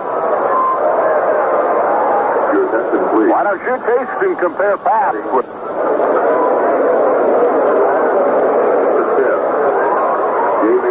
The Yankees beat Boston this afternoon, 3-2. Detroit pounded Cleveland 10-4. Baltimore over Toronto, 11-1. Minnesota 5, Milwaukee 2. Minnesota batting in the top of the 6th. Texas 8. The A's won a final. Chicago-Seattle just underway. The White Sox scored twice. They lead the Mariners 2-0. Seattle's batting in the bottom of the 2nd. Jamie Quirk batting for Fred Patek. Bottom of the 8th inning, 4-3 California. 2 out, bases empty.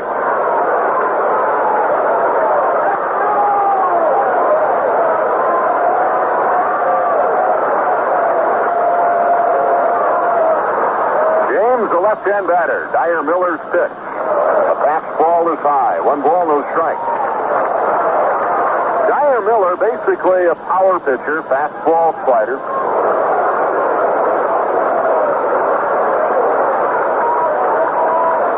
His 1-0 pitch. Line down the left field line. Fair ball into the corner. Joe Rooney plays the carom. Quirk around first, on his way to second with a double.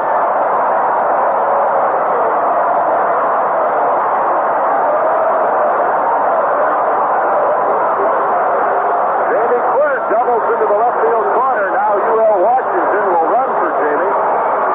And here comes Clint Hurdle, the bat for Frank White. Let's pause for station identification. This is the Kansas City Royals Radio Network. This is the American Forces Radio and Television Service. It's 10:30 and you're listening to SCN Radio on the Isthmus of Panama.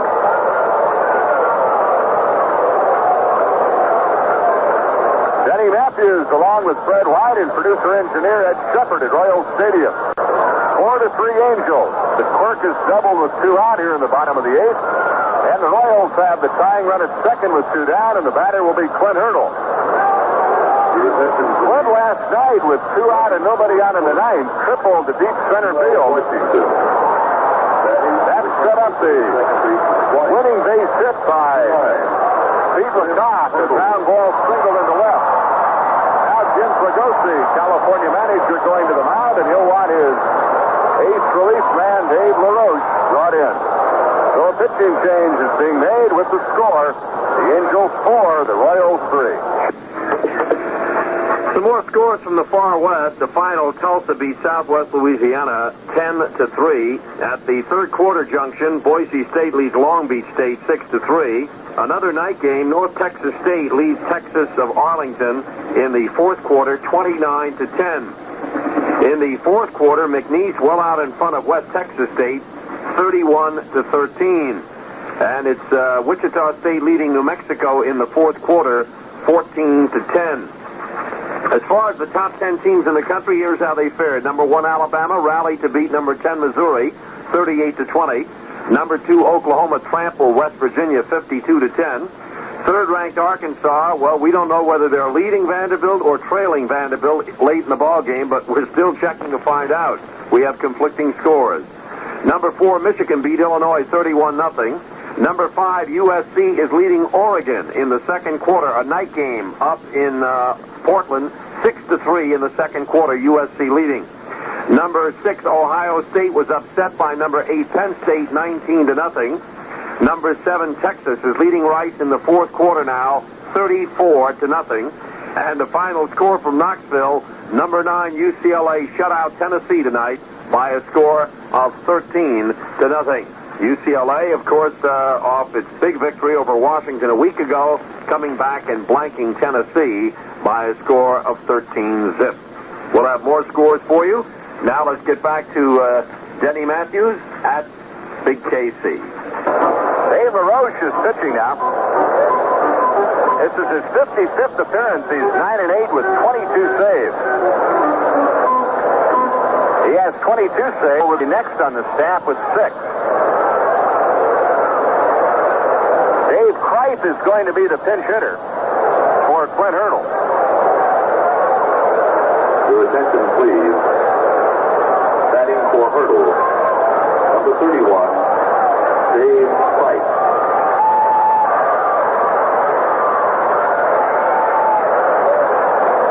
Dave Kripe picked up his first big league hit against the Angels. That was off Nolan Ryan in Anaheim last Sunday. At the time, the Royals were buried. Here tonight, they have the tying run at second with 2 out in the bottom of the 8th. The Angels 4, the Royals 3. LaRoche is ready. Kripe still in the on-deck circle. So we'll tell you about the Oakland-Texas game. Won by Texas 8-1. Texas got 3 runs in the first and 5 in the 8th. Mitchell Page homered for the A's. His 15th. Fergie Jenkins won his 16th. He's 16-8. Teo took the loss. He's 8-13. 14,948 saw that game in Arlington, Texas. Final score 8-1 Rangers.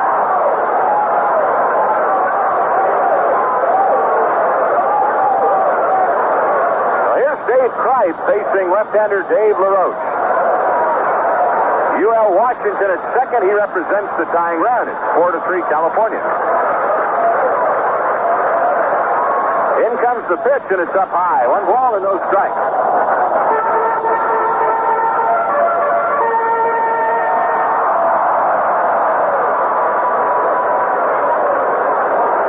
To the right-hand batter. Here's the stretch by LaRoche to pitch. Foul back to the screen, and it's 1-1.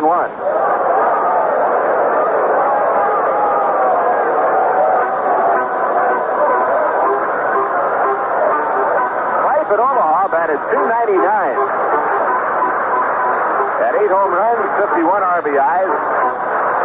Ended the season with a 23-game inning streak. Can swing the bat. 1 ball, 1 strike. Washington at second, 2 down. Here's the pitch. Way up high. 2 balls and a strike.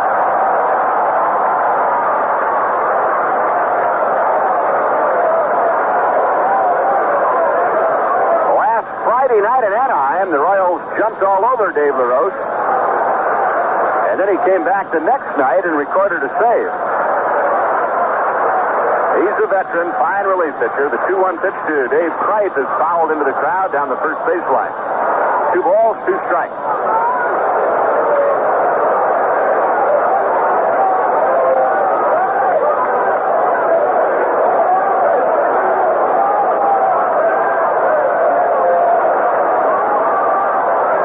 Two and two out, runner at second.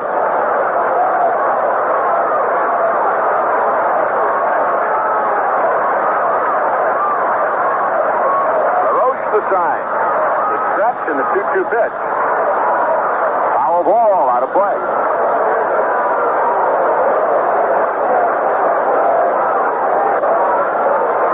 A 2-out double by Jamie Quirk. That prompted the pitching change by Jim Fregosi.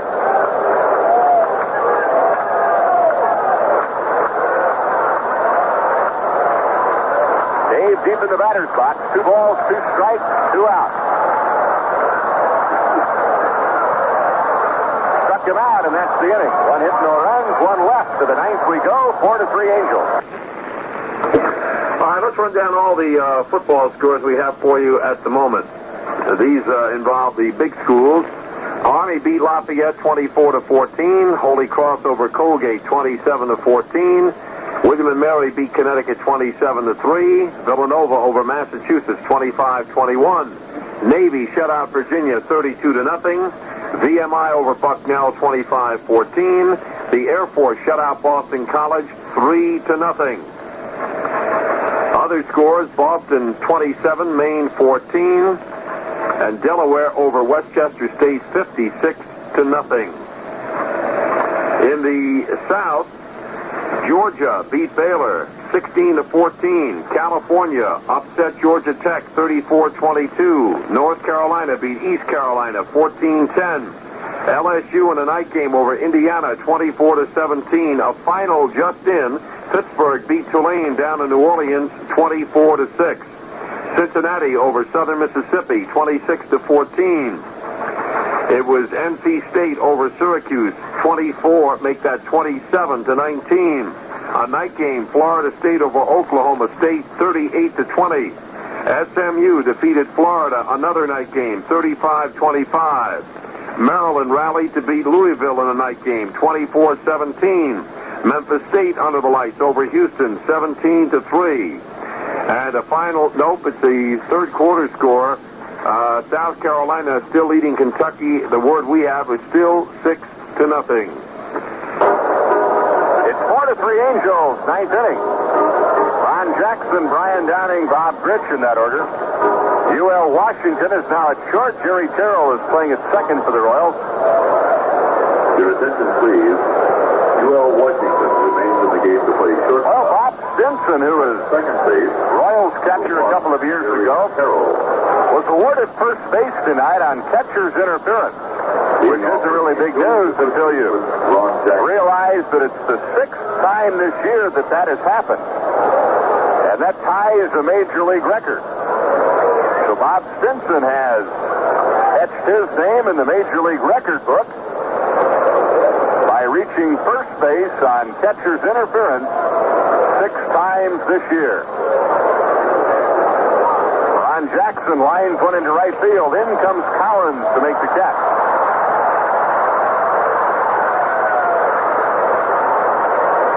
One away, here is Brian Downing. Well, we'll see Bob Stinson and all the Mariners on Monday and Tuesday night in Seattle. Better get Stinson on the pregame show, Fred, and figure out how he's tricking all the major league catchers. He's a catcher himself. I guess he'd know all the tricks. It's a heck of a way to get your name in the book, isn't it? Line drive, knocked down by Watson. It rolls up the right field line. Downing around first on his way to second base. A line shot off the glove of Watson, good for a double. That's a big insurance run for the Angels. The second baseman, Bobby Gritch. For California, their 5th hit of the night. The totals, the Angels 4 runs on 5 hits. The Royals 3 runs on 11 hits.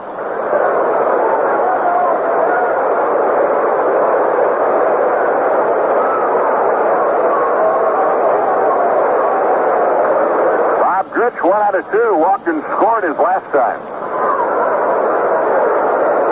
Well, Minnesota beat Milwaukee 5-2. That all but ruins the Brewers. Strike on the inside corner. Goltz the winner now 13-10. Sorensen the loss 17-11. Mike Marshall got his 20th save. 37,809 disappointed fans saw that game in Milwaukee tonight. Gritch sends one foul into the crowd, back at first. 0-2.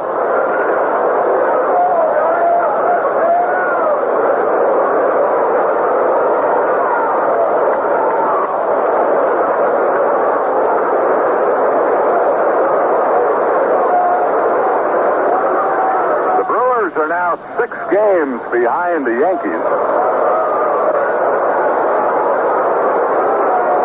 7 in the loss column. The 0-2 pitch. Fly ball, deep center. Back goes Amos Otis. Downing tagging up at second base. Amos the catch. And Downing will make it to third safely.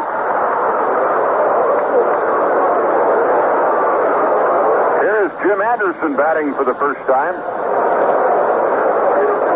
The shortstop, Jim Anderson.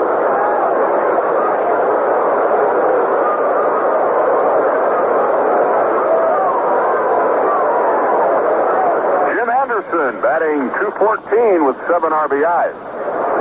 Runner at third, 2 down in the top of the ninth, 4-3 Angels.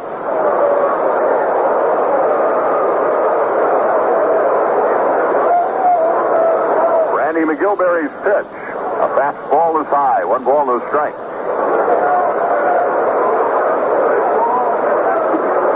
Randy has faced 5 men, allowed only the double off the glove of Waffen.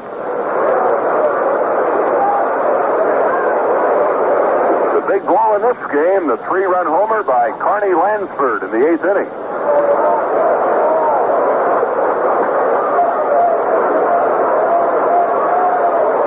Runner at third, 2 down. 1 ball, no strikes. The wind in the pitch.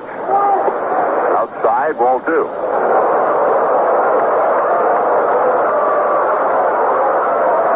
Downing at third.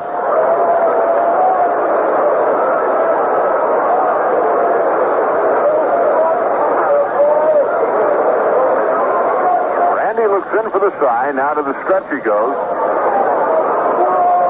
Here's the 2-0 delivery. Ball 3 is low.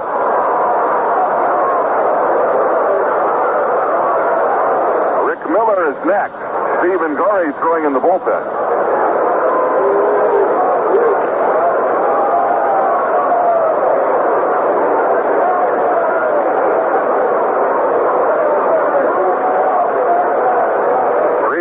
No strikes. Strike call, 3-1.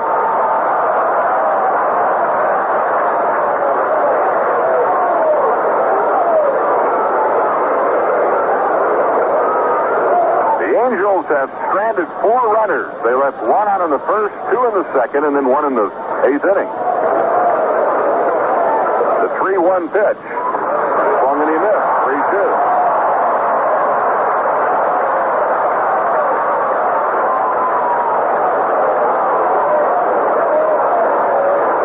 Trying to get Jimmy Anderson and leave it 4-3 as we move to the bottom of the 9th inning. Royals will have the top of the batting order, so don't go running off now. 3 balls, 2 strikes, 2 out. Here's the pitch. Foul ball back to the screen. Anderson just protecting the plate.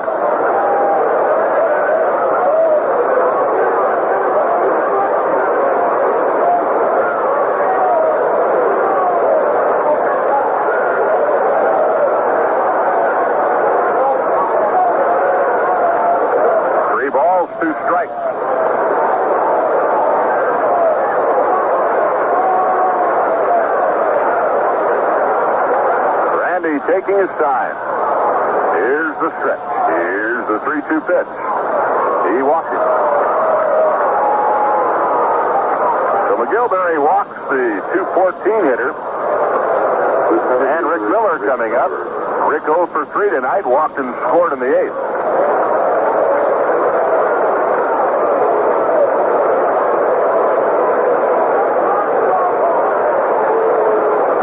At the corners with 2 out in the top of the 9th.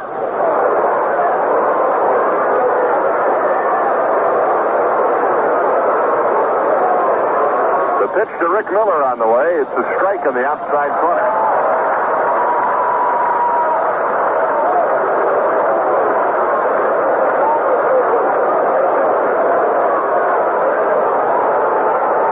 No balls and a strike on Rick.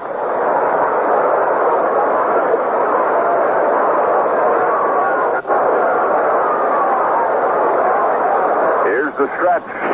Here's the pitch. High, 1 ball, 1 strike. Dennis Leonard and Frank Tanana tomorrow. Larry Gura goes against Paul Mitchell in Seattle on Monday night. Paul Splittorff and Rick Honeycutt on Tuesday night.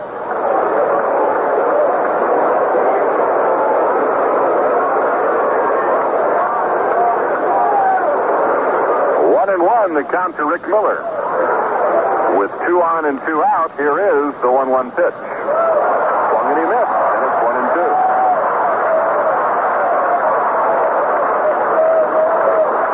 Scheduled for the Royals in the bottom of the 9th, Willie Wilson, George Brett, Amos Otis, and if anybody gets on, Darrell Porter.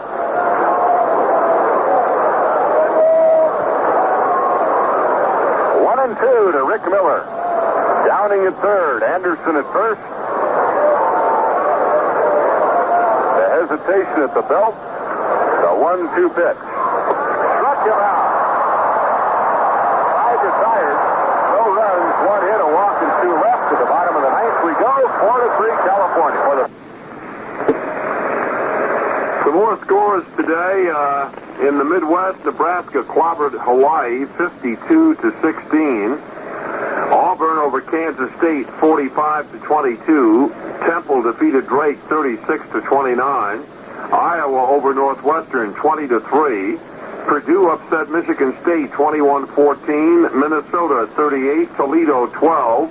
Wisconsin just got past Richmond 7-6. Other games, it was Northern Illinois losing to Western Michigan 44-16. Ball State beat Kent State 27-3. Bowling Green demolished Eastern Michigan 43-6. We have Brigham Young leads Arizona State in the second quarter, 7-0. It's Oregon State and Arizona, 0-0 in the second quarter. Southern California is still leading Oregon by 6-3 in the second quarter. Stanford over San Jose State, 32 or 39-9. We're not sure which is the correct score, but that is a final, one way or the other. It was Utah State 21, Colorado State 20. Colorado beat Miami of Florida 17-7. Washington over Kansas 31-2. And a second half score. It is now New Mexico State 28, Texas El Paso 14. And New Mexico rallied to beat Wichita State 16-14, that final in just a moment ago. Another final, McNeese over West Texas State 45-13. Tulsa defeated Southwest Louisiana 10-3. And now let's get back to the ninth inning. Joe Zeb batting 256 with 11 RBIs. Dave LaRoche, the Angels' top relief man out there.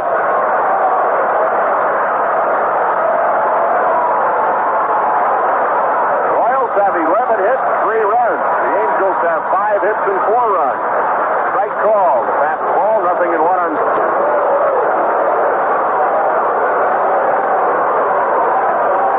Zeb is 3 out of 9 with 2 RBIs against California. Dave LaRoche, the 1-strike pitch. Foul ball, and Ron Jackson, the first baseman, can't make the catch. He goes tumbling over the cart. Steve Morrow's over to see if Jackson is all right. He did get his glove on the ball, but then hit the tarp and just went head over heels. Well, that's a real break for the Royals because normally that tarp is out of sight. But with the threatening weather tonight, it's been sitting outside its usual mooring case on the far end of the Royal dugout. And it was very conveniently in the way of Ron Jackson. So let's see if the Royals can parlay that home field advantage into a tying or a winning run. Outside, 1 ball, 2 strikes on Zeb.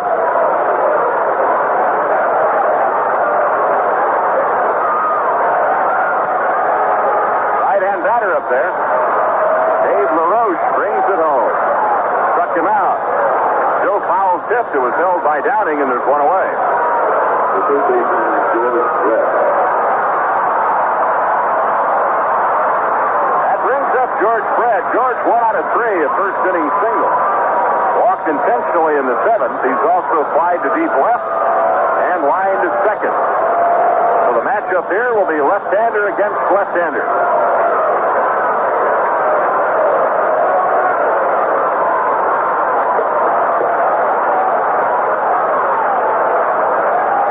Dave LaRoche getting ready.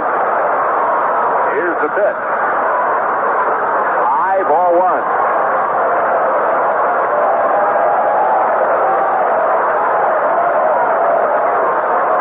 Base is empty, 1 away in the bottom of the ninth. The Royals need 1 to tie and 2 to win it.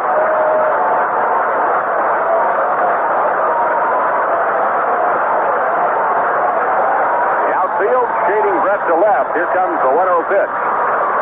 Foul ball into the seats, third base side, and the count evens out at 1-1.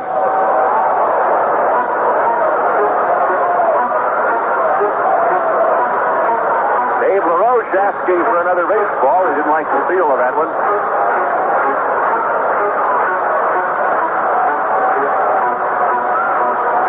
1-1 on Brett. Otis next. Here's the pitch. Inside, 2 balls and a strike.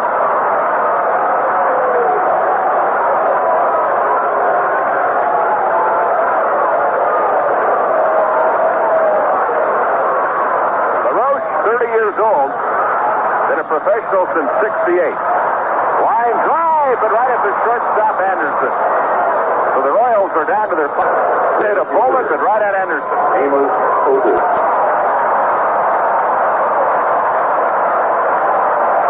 So Amos tonight reached on an air in the first, slide to center in the third, Ford on an infield single in the fifth. He singled and drove in the Royals' third run in the 7th inning. So Amos, 2 out of 4 with an RBI. He now has 91 runs batted in.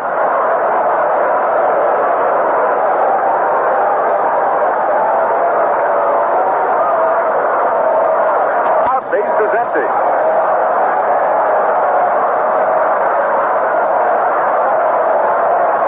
Dave LaRoche getting ready.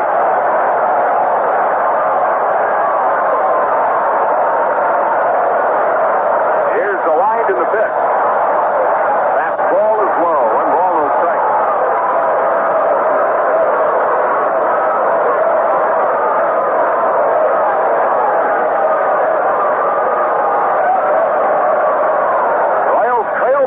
Here in the bottom of the 9th.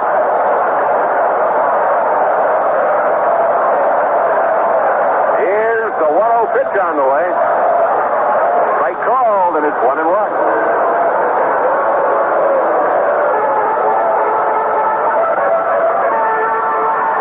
Ball and a strike on Amos Otis. 2 out of the 9th.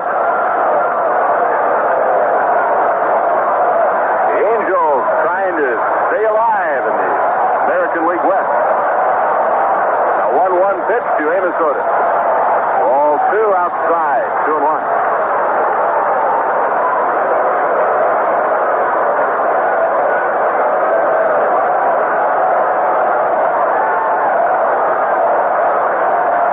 Royals have stranded 9 men in this game.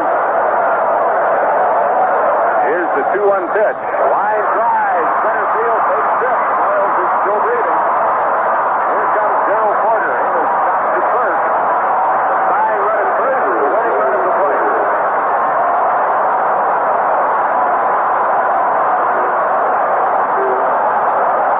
Gerald Porter has 2 singles.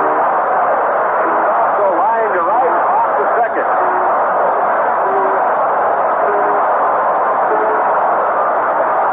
Left-hander against left-hander. Dave LaRoche versus Gerald Porter. Wide open stance now against the left-hander. LaRoche, I'm guessing, will try to keep everything away from Darrell. Well, you look at that stance that he's in, you don't want to feed him anything inside. First, LaRoche will keep Amos Otis close to the bag.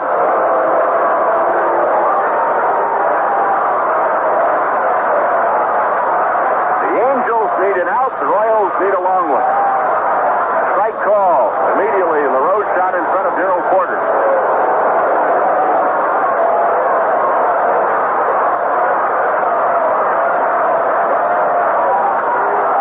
The tying run at first, the winning run at the plate. No balls and a strike on Darrell. Dave LaRoche at the belt. Here he comes. He broke off a curve and it's outside. 1 ball and 1 strike. Pitch didn't miss by much. 1 ball, 1 strike. 1 on, 2 out. The stretch, the pitch. Foul back. And now the count 1-2. LaRoche has narrowed it down to 1 strike.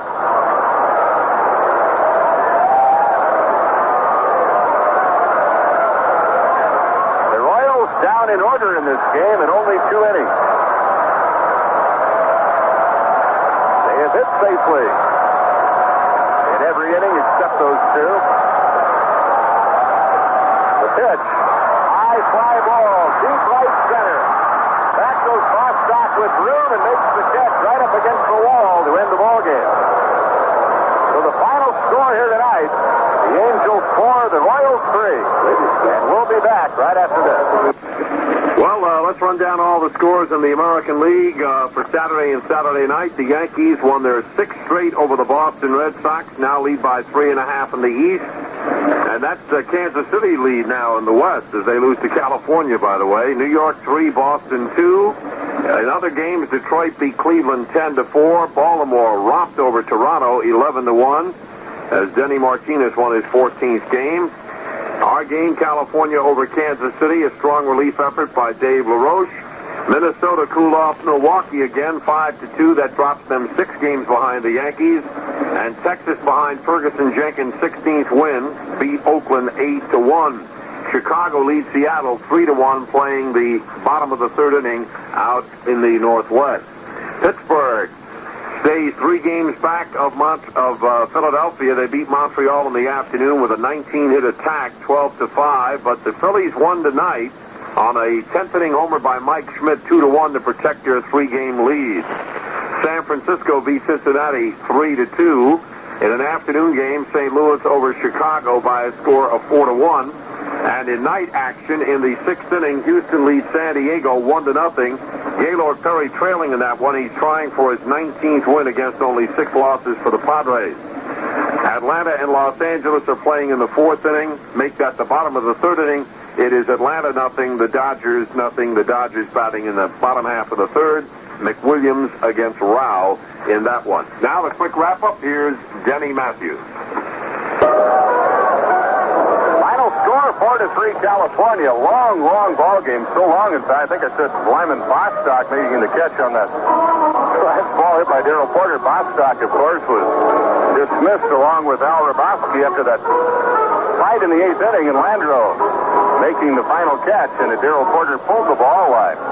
The Royals right now might be celebrating a win instead of enduring the 1-run loss. The ball game decided in the 8th inning. Carney Lansford hit a 3-run home run, but the 2 base-on balls, one issued by Marty Patton, the other by Al Rabowski, are the 2 big items in the game. Angels took a 1-0 lead in the 1st inning. Royals came back and scored 2 in the 2nd, a 2-run home run by Frank White, his 5th. And then made it 3-1 in the 7th as Amos Otis singled to drive in Willie Wilson, but then the 2 walks and the home run by Carney Lansford in the 8th decided it. Darrell Porter gave this big crowd a thrill, but Fred, it just was one of those nights. The Angels have evened up the series, had a game apiece.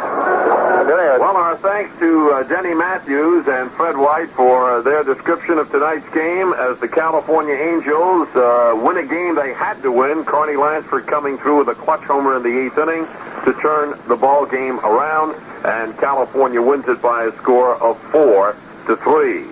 So California is now trailing Kansas City by 3.5 games in the West. The Yankees lead in the East over Boston by 3.5. The Dodgers are well in front, 8.5 in the West in the National. And the Phillies, by winning tonight over the Mets, maintain their lead of 3 over Pittsburgh in the East. Again, our thanks to Denny Matthews and Fred White of the Kansas City Royals Network and radio station WIBW in Topeka, Kansas. George Balamacy speaking. This has been a presentation of AFRTS Sports in Washington. This is the American Forces Radio and Television Service.